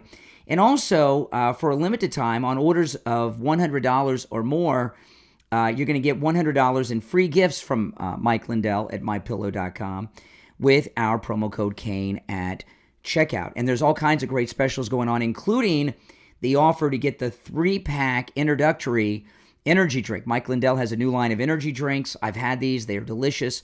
They come in 3 flavors: green apple, which is my favorite, lemonade, and blueberry. And with our promo code Kane at checkout, you can get the 3-pack of the new Mike Lindell energy drink. It's called Rev 7, absolutely free. Now, the energy drink is caffeine-free and sugar-free, so you don't get the crashes or the jitters like you get with a lot of other energy drinks. So go to MyPillow.com and order yours with our promo code Kane at checkout. You can also order by phone, 1-800-716-4879. 1-800-716-4879. Promo code Kane, Kane, at checkout. All right. Now, after the top of the hour break, we'll take more calls, and Steve Kane will be joining us. There is another big story that I have not gotten to, that I am going to, break after the top of the hour break. There was a third Trump attempted assassin that was arrested about a week ago. Remember this guy? He killed his parents. Remember this guy? There is a major update on him and a connection to the other 2 assassins, to the Butler assassin and the golf course assassin here in Florida. And like with the Kristi Noem purse snatching incident, there's a media blackout on these stories, okay? And I'm going to go through that story after the top of the hour break with Steve Kane. It is very disturbing. The media are not talking about it, and the reason the media are not talking about it is they don't want you to know about these stories that I'm discussing today. There's 3 big stories. The Kristi Noem purse snatching, I believe it was a deep state op. The majority of our callers believe that, even liberal callers. We had a guy who's retired CIA called early in the program who agreed it was an op. It's like things he's seen. Meet the Press had Senator Kennedy on. They're reporting on Meet the Press with Senator Kennedy that Garcia, the Maryland man, went before 17 judges, some of them twice. So he's gotten his due process. And this update on the latest Trump assassin, the third Trump assassin, who has a major connection to the other 2 Trump assassins, Butler and the golf course assassin. So I'm going to break that story with Steve Kane in the next hour. Our number is toll-free, 1-888-465-2631. It's a toll-free call no matter where you're calling from. 888-465-2631. It's the Steve Kane Show. I'm Brian Craig, back after this.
Hello. All right, we're almost on.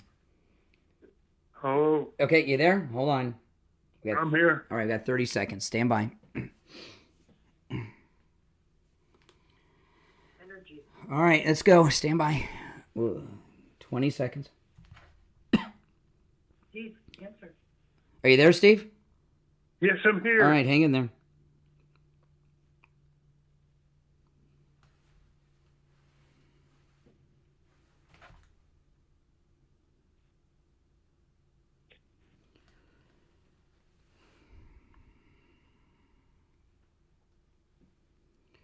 All right, the third hour has begun. I'm Brian. You're listening to Florida's longest running radio show, The Steve Kane Show, on the radio since 1977. Steve joining us. Call us on hold standby. Well, we've broken a lot of big news on the show today in the first 2 hours, Steve.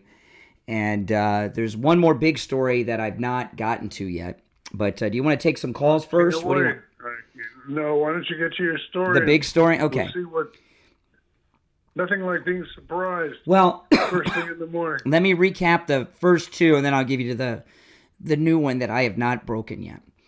Okay. Senator Kennedy was on Meet the Press Sunday, and I know it's 2 days later, but I didn't pick this up on Sunday or Monday's news. So they when they put out the sound bites, they didn't put this one out because they didn't want people to know.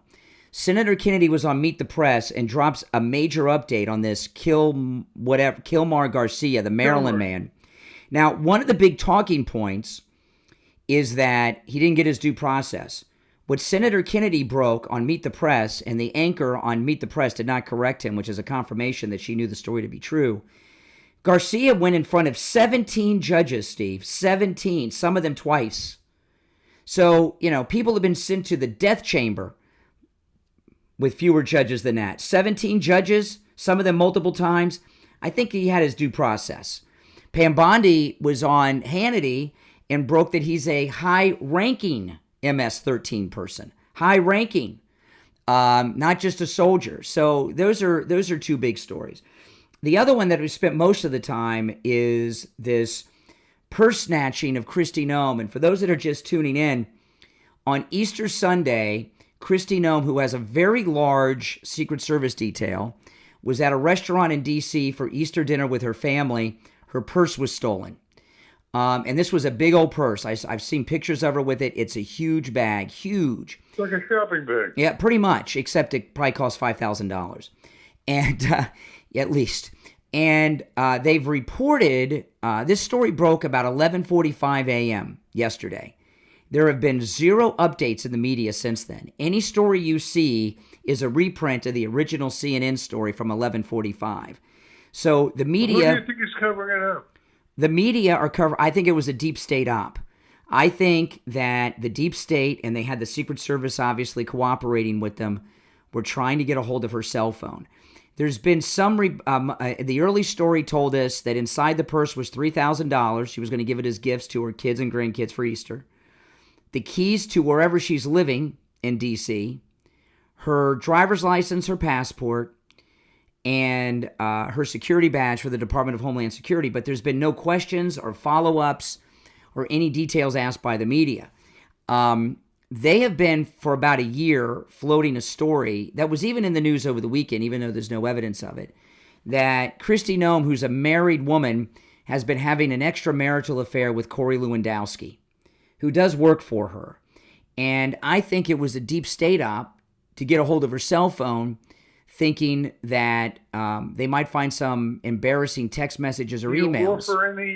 Do you offer any evidence to that effect? Well, yeah, Steve. She has a massive Secret Service detail because of the deportation. Yeah. So it's hard for me to believe that with a massive Secret Service detail like she has a Secret Service protection so large it's second only to the president, okay? Because so it's hard for you to believe what? That with a Secret Service detail that large, inside and outside the restaurant, that a white man I don't want to be the bearer of bad ill tidings. Yep. But that hardly constitutes evidence. Well, yeah, it does. Well, we're not in court, Steve. How could a white guy in a surgical mask... At best, it's a wild speculation. No, it's not a wild speculation. I think it's a very coherent speculation based on the evidence we have. So she has a massive Secret Service detail. No, hold on. No, we do. Steve, she has a very large Secret Service detail. They're inside and outside. That's not evidence. Well, let me finish my thought. So a white guy in a surgical mask, a purse snatcher, walks in through all this Secret Service, snatches Kristi Noem's extra large purse, and it is massive if you've seen pictures of her with it, and the Secret Service didn't notice? Come on, Steve. It's not even credible. You're saying that I just want to get this straight in my mind. So you're saying the fact that the Secret Service didn't notice, correct, which I think is evident. You're saying that's evidence? Yes. Yeah, circumstantial, but evidence. You know, the Secret Service let Trump get shot in Butler with a guy on a roof that was visible to everybody. Then they let him get shot at almost again at the golf course in Florida. The Secret Service has been involved in 2 assassination cover-ups with the president. So this is, And they, you know, I was talking earlier, the break-in of Mar-a-Lago was not about classified documents. They broke in with a safecracker. And the corrupt Biden regime they had convinced themselves, this was reported in the story, that President Trump in his personal safe at Mar-a-Lago had a binder with documents that showed Barack Obama illegally authorized the spying on Trump Tower. That's why they broke into Mar-a-Lago. It's why they brought the safecracker and they broke into Trump's personal safe. Mike Lindell. The Biden FBI raided Mike Lindell. The only thing they took was his cell phone. Kristi Noem, I believe they were after her cell phone. And no one in the media has even asked if her phone was in the purse. So no, I don't think that this is wild speculation. I think it's a very educated analysis based on the history and what's happened. And almost every single caller to the program since 6 a.m. agrees with me on it. Well, let's see if after they've heard what I have to say, and which you just graciously permitted me to give my input, let's see if they still believe it. All right, well, let's take a call or two, and then I'll share the new Trump assassin massive story. All right, let's go. You're on the air. What's your name? Where are you calling from? You're on the air. What's your name? Where are you calling from? Once, twice. All right, you missed your chance. Now, the rest of you on hold, stand by. I've been promising this story all day, so I want to share it. Okay. Now, the first 2 Trump assassins, Steve, okay, the Butler assassin, he had multiple cell phones. On one of his cell phones, he was in communication with a Ukrainian phone number. This is the Butler assassin that shot Trump. One of his cell phones, he had been calling someone with a Ukrainian phone number. So he had a Ukrainian connection, right? The Butler assassin. That was widely reported at the time and is fact. The golf course assassin had been to Ukraine. The weapon he had was an AK-47, which was the weapon that Ukraine was handing out. But a few weeks ago, a story came out that, this is the golf course assassin. The golf course assassin here in Florida had been to Ukraine. He was working as a recruiter for ex-U.S. military to recruit them to fight as mercenaries for Ukraine. And a couple weeks ago, a new story came out that the golf course assassin was in communication with a Ukrainian official trying to get an RPG so that he could shoot down Trump Force One. This was widely reported about 2 weeks ago. We talked about it on the show. And by the way, the golf course is walking distance from the airport where Trump Force One parked. Okay, so we've got a Ukrainian connection to the Butler shooter that actually shot Trump, a major Ukrainian connection to the golf course shooter. Last week, there was a third assassin. This is a younger guy. He killed his parents. He was plotting to assassinate Trump. This is in the Gateway Pundit, and it's also being reported in other sources. Here's the headline. Third would-be Trump assassin plotted with a Telegram account, that's a social media thing, kind of like Twitter, linked to a Ukrainian cell phone number. So now we have 3 Trump assassins. All 3 of them have Ukrainian connections. Pretty solid Ukrainian connections. So it looks like, Steve, we have a third confirmation that Ukraine is behind the Trump assassination attempts. So well, which, I mean, that whole thing stinks to high heaven. Yeah. I'm not going to stick up for that. I agree with you on that. Yeah. That's suspicious. It's an indictment. The only question I have in my mind, why would President Trump be part of that cover-up? He's not part of a cover-up. Who said he's part of a cover-up? Does he know what you just said? I'm sure what's going on right now is Kash Patel's involved in an investigation of all of this. But why? Okay, so that justifies secrecy. Yeah, and he also may make the decision not to make it public, because if he came out and said, we have evidence that Ukraine had 3 assassins after me, the American people might demand that we start bombing Ukraine. He may not want to get involved in that. I don't know.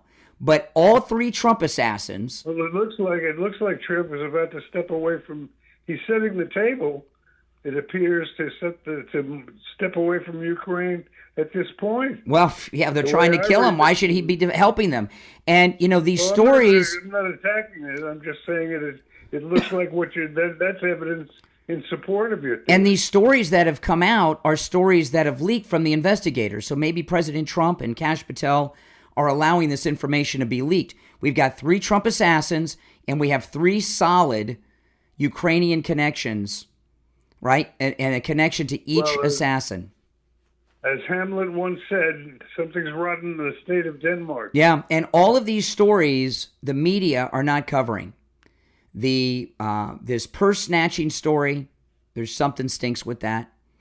Now it's on Meet the Press. We're finding that the fake Maryland man has been in front of 17 judges, and now we have a third assassin and a third assassin with a Ukrainian connection. I mean, this is nuts. We're going to take our first break of the hour. If you'd like to call in and comment on this, your calls are certainly welcome at 1-888-465-2631. 1-888-465-2631. I'm going to put you on hold, Steve. We'll take our break and be back.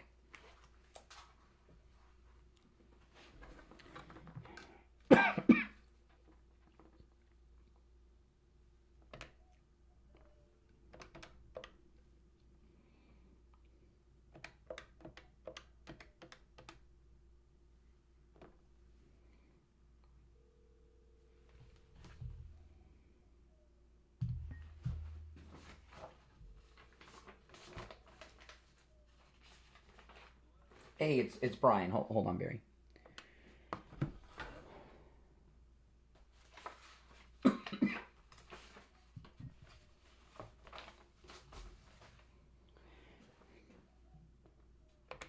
Steve, you there?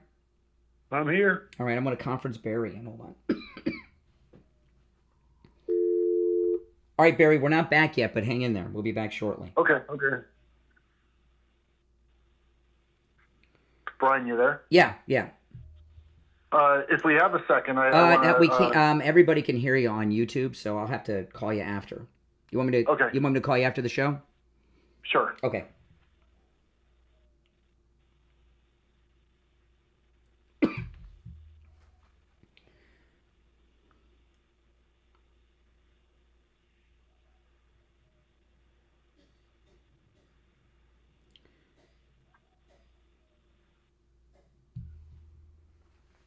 I'll call you a couple minutes after 9, Barry. As soon as I get off. Perfect. Okay.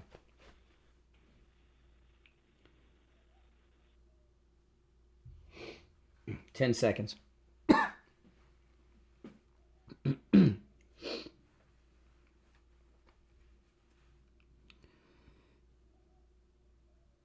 Welcome back, everyone. I'm Brian. It's the Steve Kane Show. It's time to check in with Attorney Barry Seagull from the Seagull Law Group. Attorney Barry Seagull, what do you have for us today? Hey, good morning. I want to talk about something we don't talk about often. It's deeds. Deeds are the instruments that are used to transfer ownership in real estate. And that's important in estate planning in multiple reasons. We're not going to have time to get into all of it. Of course, a lot of people will deed their real estate into their revocable living trust so it will avoid probate. But this morning I wanted to talk about a special type of deed that's often used in the Medicaid planning called a ladybird deed.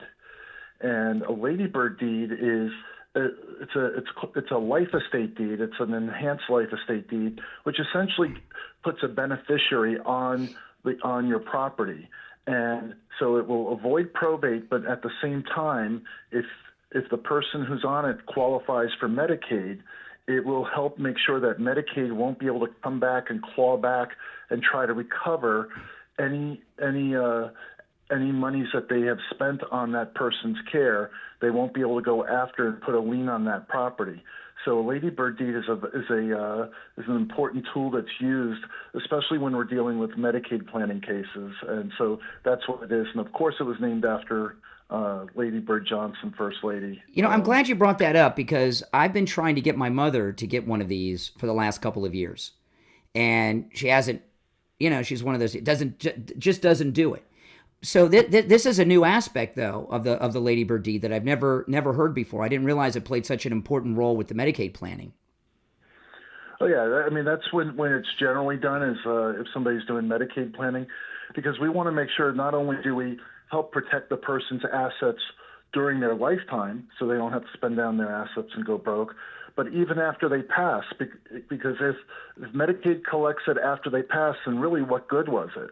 So we want to make sure that the clients are protected during their lifetime. Oh, hold on a second. That's something. Whoa. I didn't hear that first. So you're telling me that after someone passes, Medicaid comes after assets? They can. Yeah, oh my goodness. It's called a clawback. Yeah. Oh my goodness. So we set things up so that can be prevented. That's insane. It's terrible, and it probably comes as a shock to the heirs. Oh my goodness! Well, listen, that's why planning is so important. That's why people need to plan ahead. You know, and you guys, as many times as we've talked to Attorney Barry Seagull, you learn new stuff every call. I mean, we have talked maybe thousands of times, Barry, and I've been to many of your workshops, and this is all completely new information to me. As many times as we've talked in your workshops, I mean, this is how complex these issues are. That's why you want to call the Seagull Law Group now. I'm going to give you the number. When you call the Seagull Law Group, make sure you mention you heard Attorney Barry Seagull on the program so you can take advantage of the no-charge consultation with the Seagull Law Group, and they can help you no matter where you are in the state of Florida. Here's the number, 855-FLA-3782, 855-FLA-3782, and online, SeagullLawGroup.com. All right, Attorney Barry Seagull, we'll talk later in the week. All right. Thanks, Brian. All right. Take care. Yeah. So, Steve, you back with us? Yes, I am. Okay. I wanted to let me ask you your thoughts on these two stories. Okay. And I do want to hear from you guys in the audience on all these stories. The first on the Ukrainian connections to these three Trump assassins, I believe them all to be true because there's too many of them, and each one has that connection. And in the instance of the golf course assassin, he was actually there. And there's a lot of hard evidence that we already have that he was there, he was recruiting, he was in communication to get the RPG and all that stuff. Well, it's highly suspicious, there's no question. So, and you say, well, why is Trump keeping this classified? Which he very well may be doing.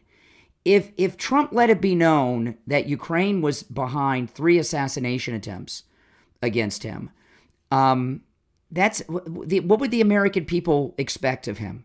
What would the American people want done to Ukraine if that were... I could see where it would be a complicating factor that he doesn't necessarily want into play. I would think the American people would either want us to bomb the daylights out of them, arrest Zelensky and his henchmen that were behind it, or just get out and let Russia take the country. It could be... But it appears that's sort of the direction...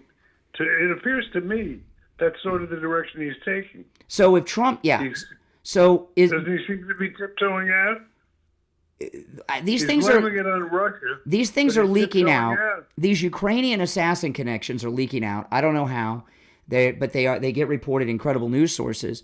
But if Trump were to keep this on the down low and not confirm it, I think that says a lot of good things about him. That he, I mean, if somebody tries to kill me 3 times, I want them to, something to happen.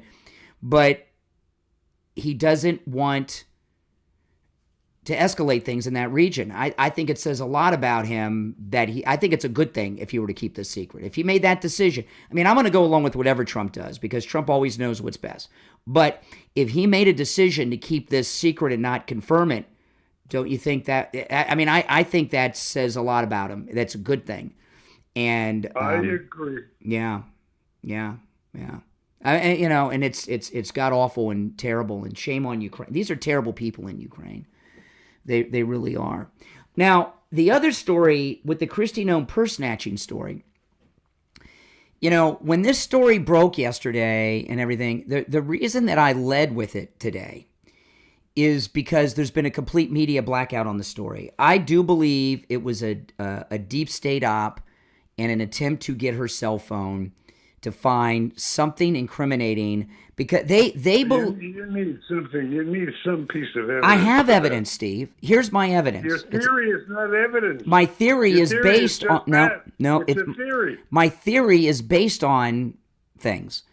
Circumstantial evidence. Well, in the court of public opinion, that's what we got. In a court of law, you need more hardcore stuff. But we're in the court of public opinion, and this Lewandowski affair, which I don't believe. She's a married woman, okay? Well, you don't even believe it. I don't, but they've been spreading this story for a year. And over Easter weekend, there were several fake news stories about it, including one that said that she wanted this particular senior job for Corey Lewandowski, and Trump stopped it because of their affair. He thought it would look bad. I don't believe she's having an affair with Corey Lewandowski, and I'll tell you my reasoning. One, she's a married woman who's high profile and would be completely stupid, and women think more clearly about sexual things than men. Second, look at her husband, and look at Corey Lewandowski. I like Corey Lewandowski. He's awesome. He's a cool guy, but he's got a pizza face. He's ugly as hell. A hot woman like Kristi Noem, who's married to a handsome man and is very public, is going to risk a scandal by having an extramarital affair with a guy that looks like that? I don't think so. But the Trump derangement syndrome sufferers that have been behind floating this fake story, they believe it. So if they can get that cell phone and it has text messages on it between the two of them. Didn't you just say you don't believe that? But the people that are spreading the story believe the story. The Trump haters believe it. Why are you spreading it if you don't believe it? I'm not. It's all over the news. There were major stories in the mainstream press about this nonsense story over Easter weekend. Okay, so it's not like I'm spreading something that's a secret. These fake news stories have been all over the news for the last year, and there were a bunch of them over Easter weekend. So the never Trumpers inside our deep state believe it to be true. They just don't have evidence. There's nothing could. Not only do you? Of course not. I don't believe it, but they do. Like they believed that Trump in his safe had a binder with documents of Obama authorizing the spying on Trump Tower, which were not in there. The only thing in I can't wait to take calls on this. Yeah, we're coming up on the bottom of the hour break. Okay. So if you're on hold, hang in there. And if you'd like to weigh in on any of these stories, call us during the break at the bottom of the hour, and we'll take your calls after. But they believe it's true. They just can't find the evidence. But they figure they can find evidence on the cell phone through the text. So they'll use that to either try to blackmail her, or embarrass her and get her out. This Trump cabinet is tight, Steve. There's no leaks. They're all MAGA. They're loyal to Trump, and they're all friends. So they don't have any leaks coming out of the cabinet, and they don't have any saboteurs like they had in the first term. They want to get rid of Hegseth so they can plug in like Kristi, or not Kristi, who's the woman that has sex with men she's not married to? Nikki Haley. They want to plug in Nikki Haley or Ron DeSantis. They want Kristi Noem out to disrupt these deportations and plug in an establishment person that'll leak and disrupt and sabotage. That's what they're doing. She has an extra heavy Secret Service team because of the deportations and taking on Trinidad and MS-13. There's no way that a guy in a mask went into a restaurant with that much Secret Service and walked out with her massive purse, and the Secret Service didn't stop him unless they were in on it. All right, I'm going to put you on hold, Steve. We're going to take our break for the bottom of the hour. If you'd like to share your opinion on this, call us during the break, and we'll take your calls after the break. The number is toll-free, 1-888-465-2631. 888-465-2631. It's the Steve Kane Show, Florida's longest-running radio show. I'm Brian. We'll be right back.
Steve, you there?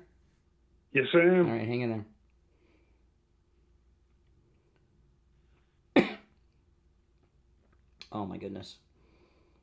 I'm behind on spots. If you're on hold, hang in there. We'll take the calls.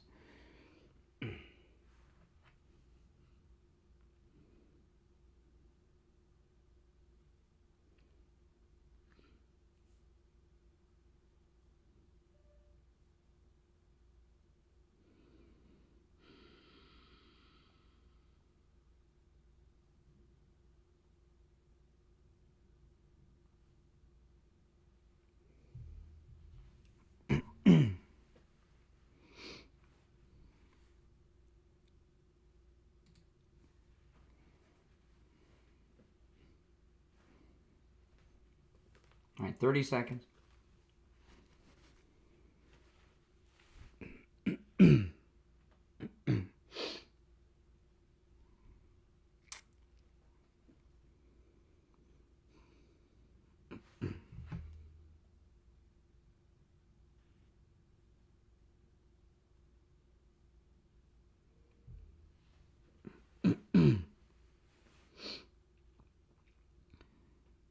Welcome back, everyone. I'm Brian. Steve Kane is here. Let's just go right back to our phones. You're on the air. What's your name? Where are you calling from?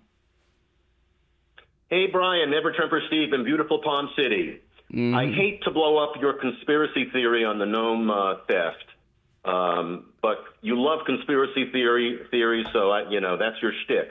But the facts of the matter is this was a crime that was done because it was available to the guy with the mask on. Here are the facts.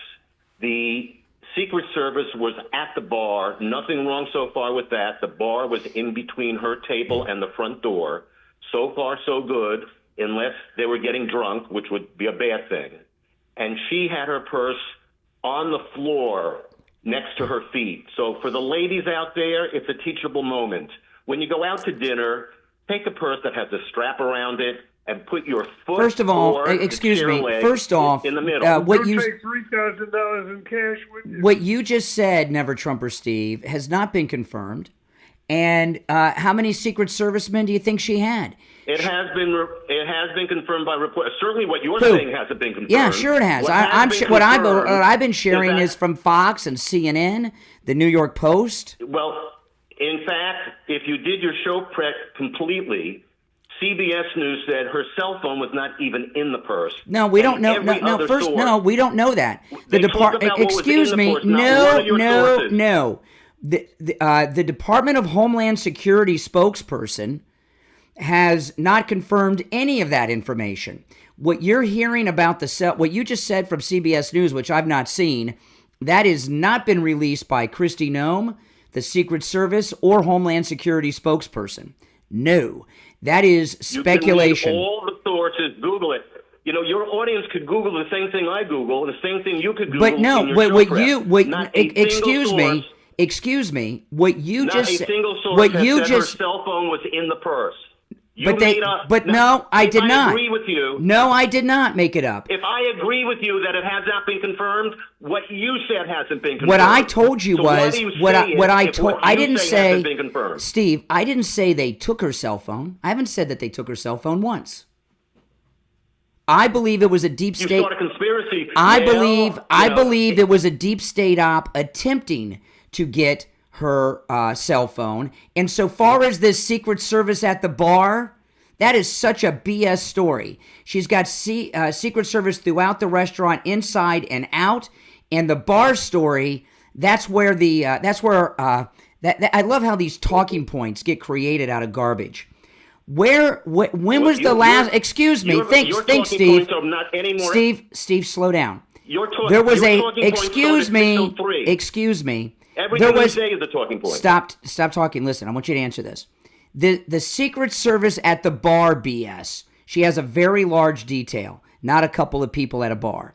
There was a high-profile security breach with a president that involved security at the bar, where this BS story you just came up with came from. Do you know what I'm referencing? I do not. The Lincoln assassination. His security guy was downstairs at the bar. Now, they may have had a couple Secret Service people at the bar, but that was not her whole detail. She is the most protected cabinet member right now. The most. Right, but it was a crime of opportunity. The guy was sitting at the neighboring table. That has not been new. The fact that he had the mask on. That has not been. The fact that he had a mask on means this could be his living. How do you sit at a table? Excuse me. How do you sit at a table and eat dinner with a surgical mask on? Well, I don't know. I mean, I'm just back from Vegas at the buffets, and a lot of people are using. They're eating through the mask. Well, no, you take it off. Well, when you're eating. The story was reported from the Homeland Security Department and Secret Service. He was in a mask, and there's no video or photographs of him because he wore a mask. This story that he was eating dinner, that is of him in a mask. If he was at the table... Of him in a mask, yes. If he was at the table... He moved his chair over a little bit closer to her table and hooked the bag, picked it up, and walked out. That is the liberal fantasy of what happened. None of that has been confirmed. And if he's sitting at a table eating dinner and removing the mask, they would have video and photos from the restaurant without the mask, which they don't have. They have video of him with the mask. CBS says specifically that the cell phone was not in the bag. CBS, you could acknowledge that. CBS are the ones that reported that George W. Bush was AWOL from the Texas Air National Guard. They produced a everything CBS is not true. And they produced a document that was written on a Microsoft Word document, even though he supposedly went AWOL in the 70s before Microsoft was established. Right? Before Word was invented. All I'm saying is you need to be more careful about No, I am careful. Even you don't I have am all the facts yet. I am careful. You don't have the facts. I have the facts. So far as we know them now. It's a developing story. We don't know a lot. We don't know. No, I know everything that's out there now. And so do I. You no, know you don't. more than I know. No, I know more than you know. If the cell phone was not in her purse, you don't have anything to worry about. You don't have to but worry that about doesn't mean. Right? But that doesn't mean that they were not trying to get the cell phone.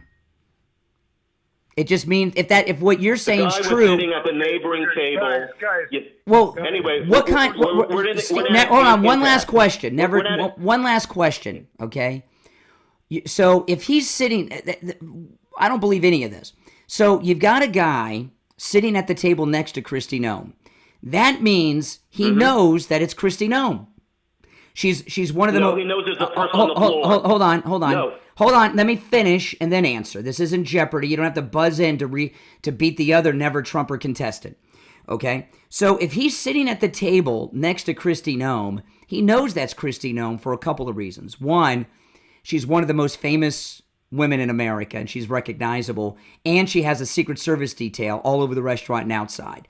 So you mean to tell me that a guy, he sees the Secret Service, he knows who she is, she's a senior cabinet official, and he decided to do a very high-risk crime of grabbing her purse with all these federal agents around from one of the 5 or 10 most famous women in America? That doesn't even make sense.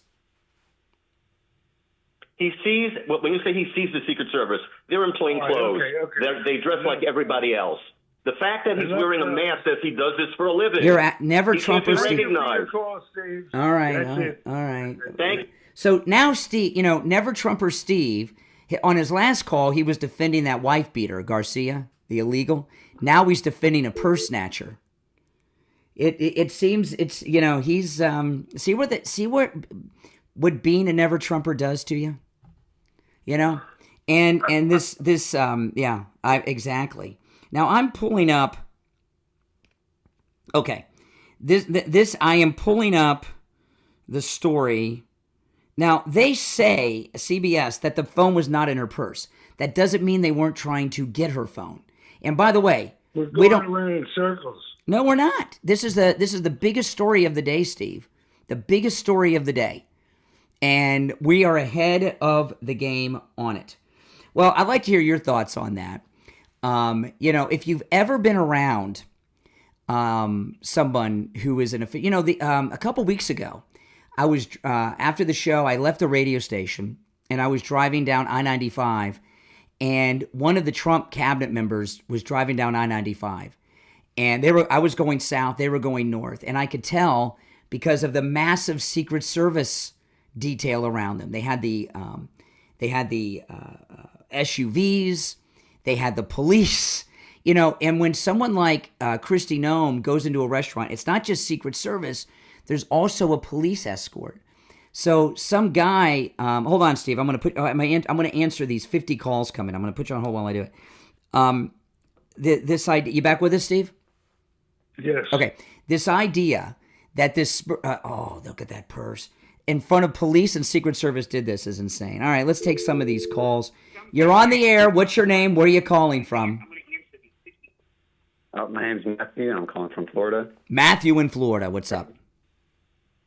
What's up? I just wanted to touch base on a call you got earlier, I believe during the first hour, of someone saying that MAGA is dangerous. Oh, the guy had a MAGA hat. Should watch out for MAGA now.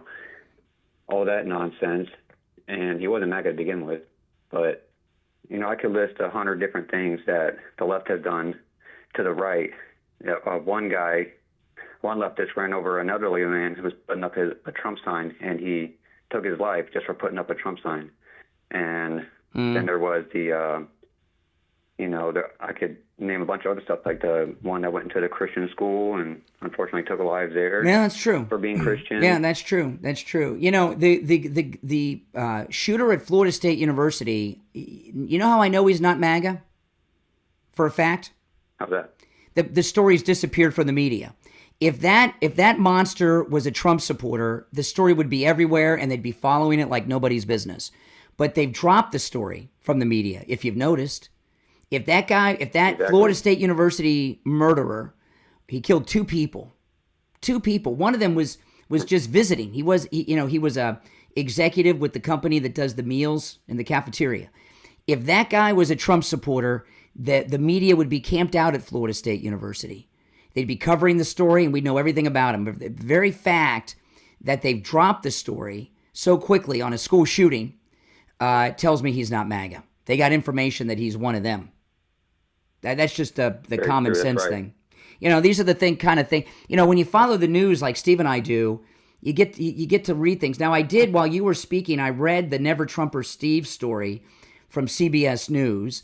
Nothing he said was true. They have an unnamed source that they claim was sitting at her table that said the purse was under the table.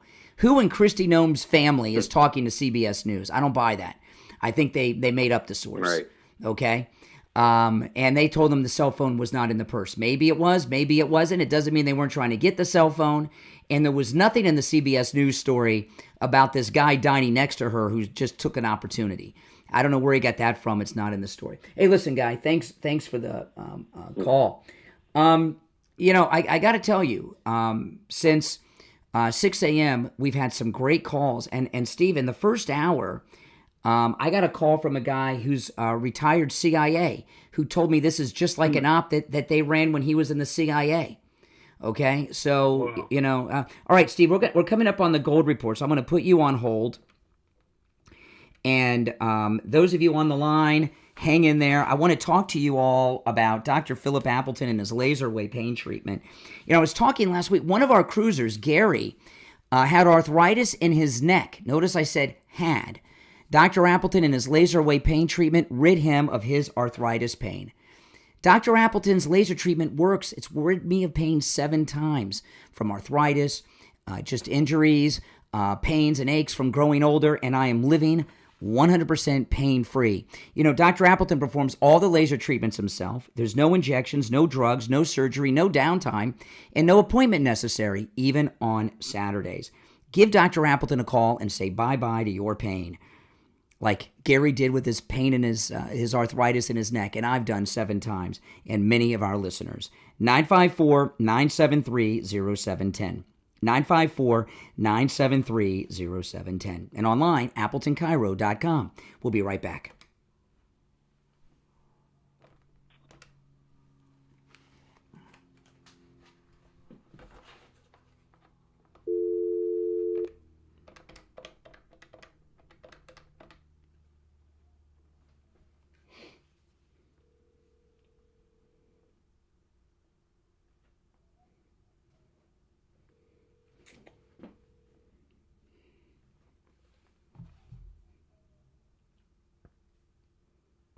Hello? Hey, William, hold on. Steve, you there? Steve?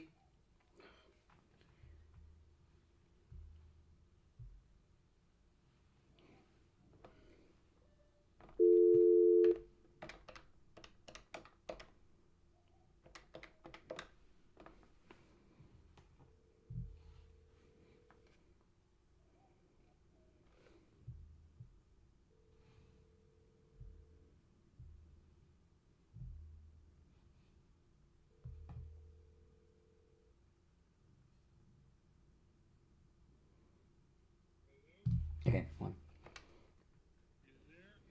on. All right, stand by, Steve. Who?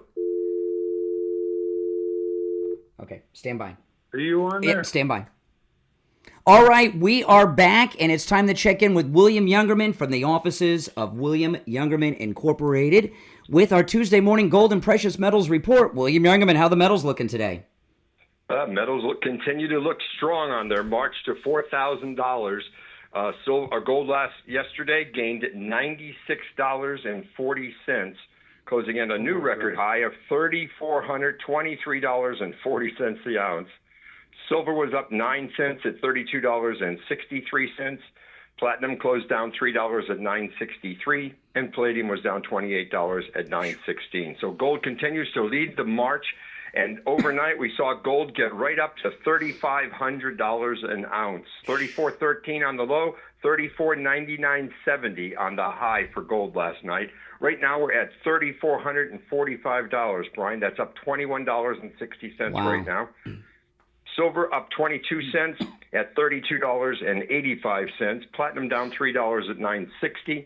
And palladium up $6 at $9.22. So the relentless march of gold to $4,000 is evident. It's already passed my prediction for the year of $3,400. So wow. We'll see where this is going, but I don't see anything stopping gold at this point, or anything in the way of any reason why it should stop from going to all the way to 4,000 at this point. Yeah. Now, you guys out there listening, it's time to start looking through the jewelry boxes and the safe deposit boxes. If you have any old jewelry or anything that's made of the metals, well, this is your ship coming in. All right. I mean, this is an amazing opportunity. So if you have anything that's made of the metals, gold in particular, but silver as well, take it to William Youngerman's, turn it into cash, or maybe exchange it and turn it into a coin. I imagine people's minds are being blown away with their old, out-of-date, ugly, broken jewelry that they're bringing in William Youngerman these days. They certainly are. They're just amazing. I had somebody come in with just a little, very light pair of earrings yesterday. I thought, oh, this is nothing. It's no gold. Boy, it weighed just enough to put hundreds of dollars in their pockets, and they were amazed. They were amazed. Yeah, listen, William Youngerman opens up at 10 a.m. Give him a call, toll free, 800-327-5010, 1-800-327-5010. His address in Boca Raton is 150 East Palmetto Park Road in Boca, on the first floor of the Bank of America building just east of US 1 Federal Highway on the south side of Palmetto Park Road. And find both his address and phone number on his website, WilliamYoungerman.com. All right, William Youngerman, we'll touch base tomorrow. Okay, have a great day. All right, take care. All right, Steve, the gold is exploding, man. I mean, it's crazy. Now, if you're on hold, hang in there. There's one opening on the board. But I announced this yesterday. I want to announce it again. I found out, I weighed myself finally, and thanks to Coastal Weight Loss Secret, I have lost 35 pounds. 35 pounds. And remember, that is without any exercise at all, other than running my mouth with you guys in the mornings. I'm not taking any prescription medications like Ozempic, and I'm eating foods I would normally eat, and I've never been hungry once. It's amazing. You can do it too. I'm amazed. 35 pounds. And I decided this is where I'm going to stay. And I'm not going to tell you where I started and where I'm at on my actual weight, but 35 pounds, I mean, that's a lot of 1 pound packs of hamburgers, Steve, at the grocery store. That's a lot. 35 pounds. That's what I've lost. If you want to lose 20 pounds, 30 pounds, 50 pounds, 100, 150 pounds or more, Coastal Weight Loss Secret can help. I'm going to give you their number. When you call, make sure you tell them you heard about them on the True Oldies channel. 561-247-6300. 561-247-6300, and online, coastalweightlossecret.com. You're on the air. What's your name? Where are you calling from? Hey, Brian, it's Mike from Houston. How are you this morning? Hey, Mike.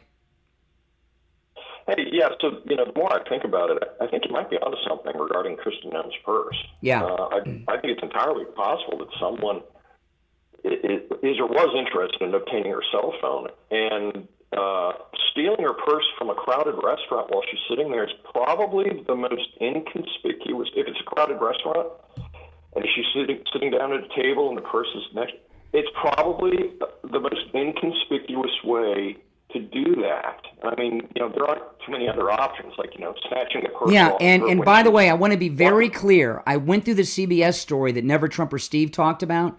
This thing about, the guy was at the table with the none of that's in the story. So I don't know where he heard that, but it's not in the story. I read it, and So I believe it was a deep. I believe, in my mind, if it's a sit down restaurant, she would have put the purse probably down beside her, and that's very easy. We don't know. With a restaurant and parking lot filled with federal agents, I don't think so. And a purse this large, it's huge. But getting back to what I was saying, though, is I think you're onto something. That does make sense. All right. What I'd like to know is, did this guy come into the restaurant after Kristi Noem went in there? We don't know. They haven't told us anything. Just a white guy in a surgical mask. Listen, we got a bad connection, but you make some good points, especially the parts where you agree with me. All right. You're on the air. What's your name? Where are you calling from? Hey, good morning, Brian. It's Ron from Texas. How are you? All right. I believe you're 100% right.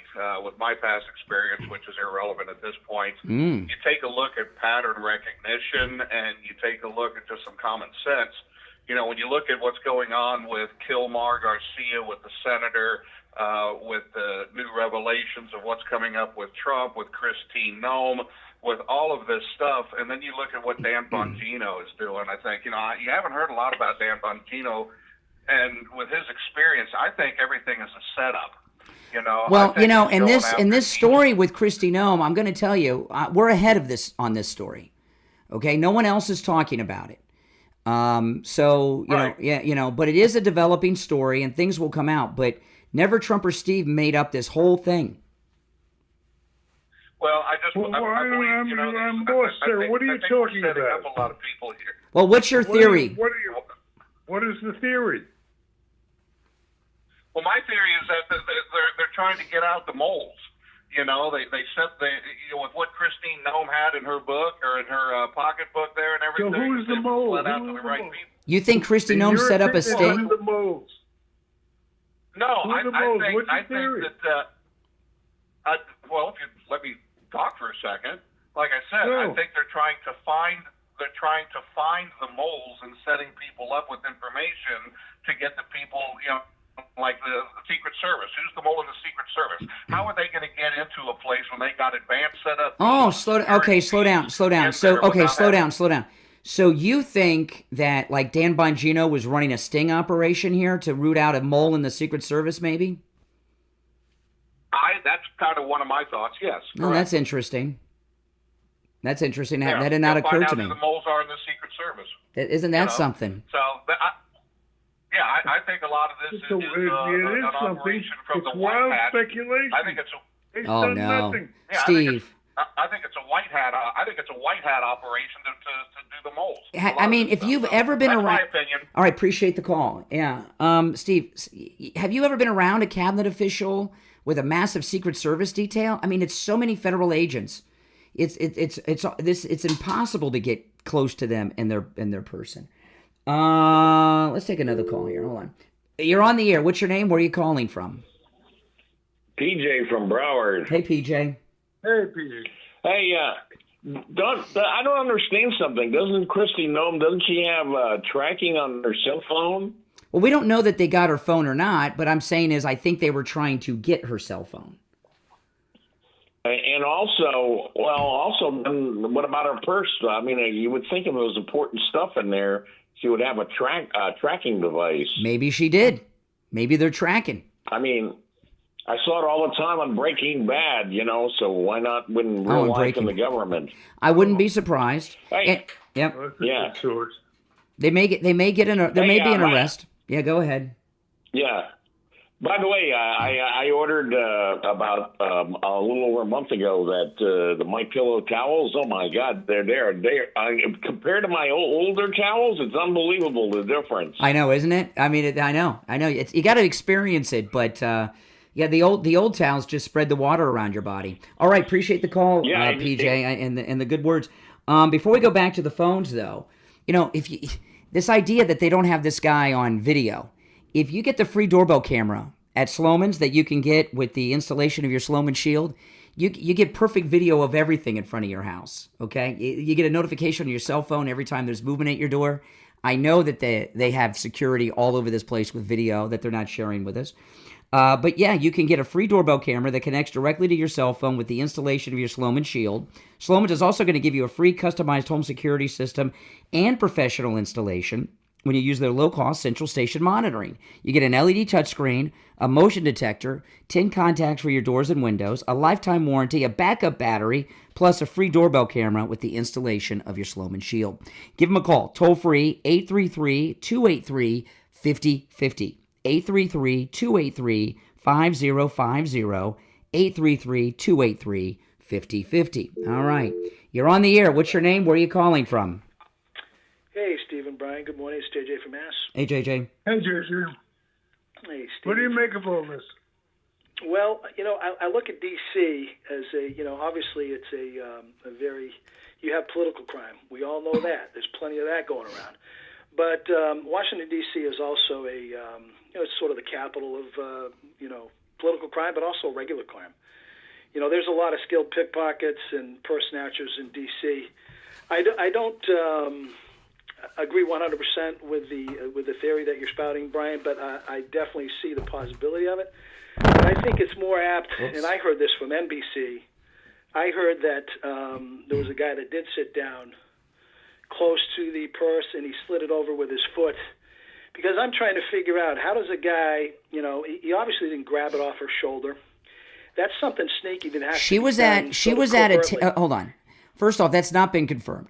She was at a table with her entire family with her husband, her kids, her grandkids, her kids' spouses, and the Secret Service everywhere. With this massive purse, and this massive purse is. How do you know it was massive, Brian? Because there's been photographs. You're assuming. No, there's been photographs. Listen, excuse me. Women. There's been photographs of the purse where? No. At the restaurant? Well, let me finish. There were photographs of her in the news yesterday when this was first reported, with the purse in question, and it's a bag, not a How do you tiny know purse. it's the purse in question? Because it was widely reported by Fox, CNN, and others so you're early on. believing Fox, but you're not going to believe NBC. NBC, I heard the story.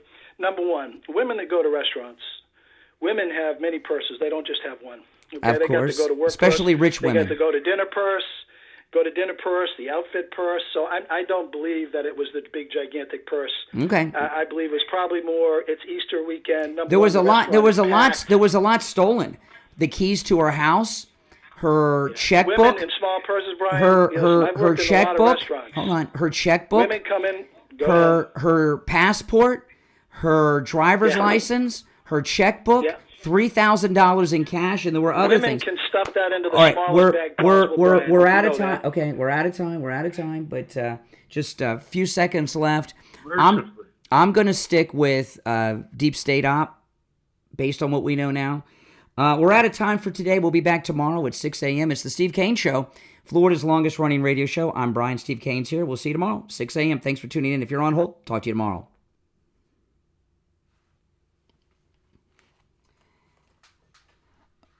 All right, guys. That's well. Let me take. I'll take another call. Give me a second here. I'll take one more before we sign off. You're on the air. What's your name? Where are you calling from?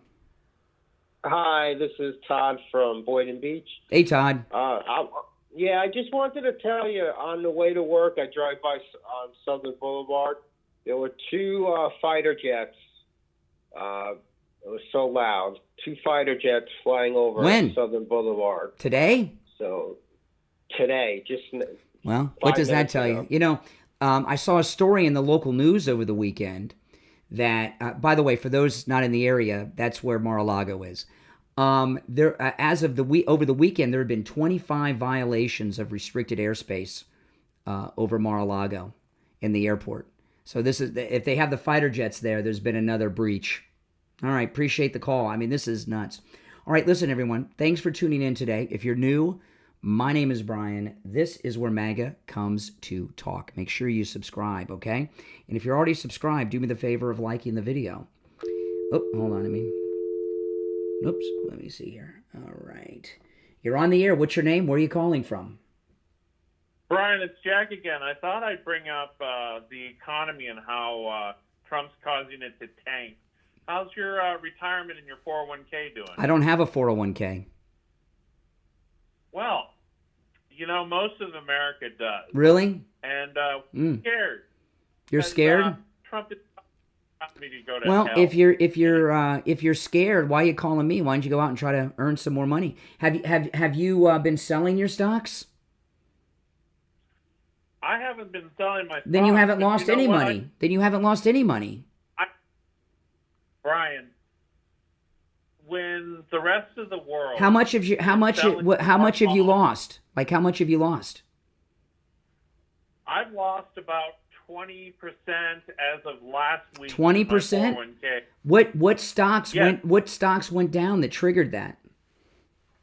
Like, what was the big one? Have you been lately? Oh wait, hold on. You only look at the economy when it's doing no, well. No. Which one of your stocks that you had a lot of dropped so much that you lost 20% in your 401k?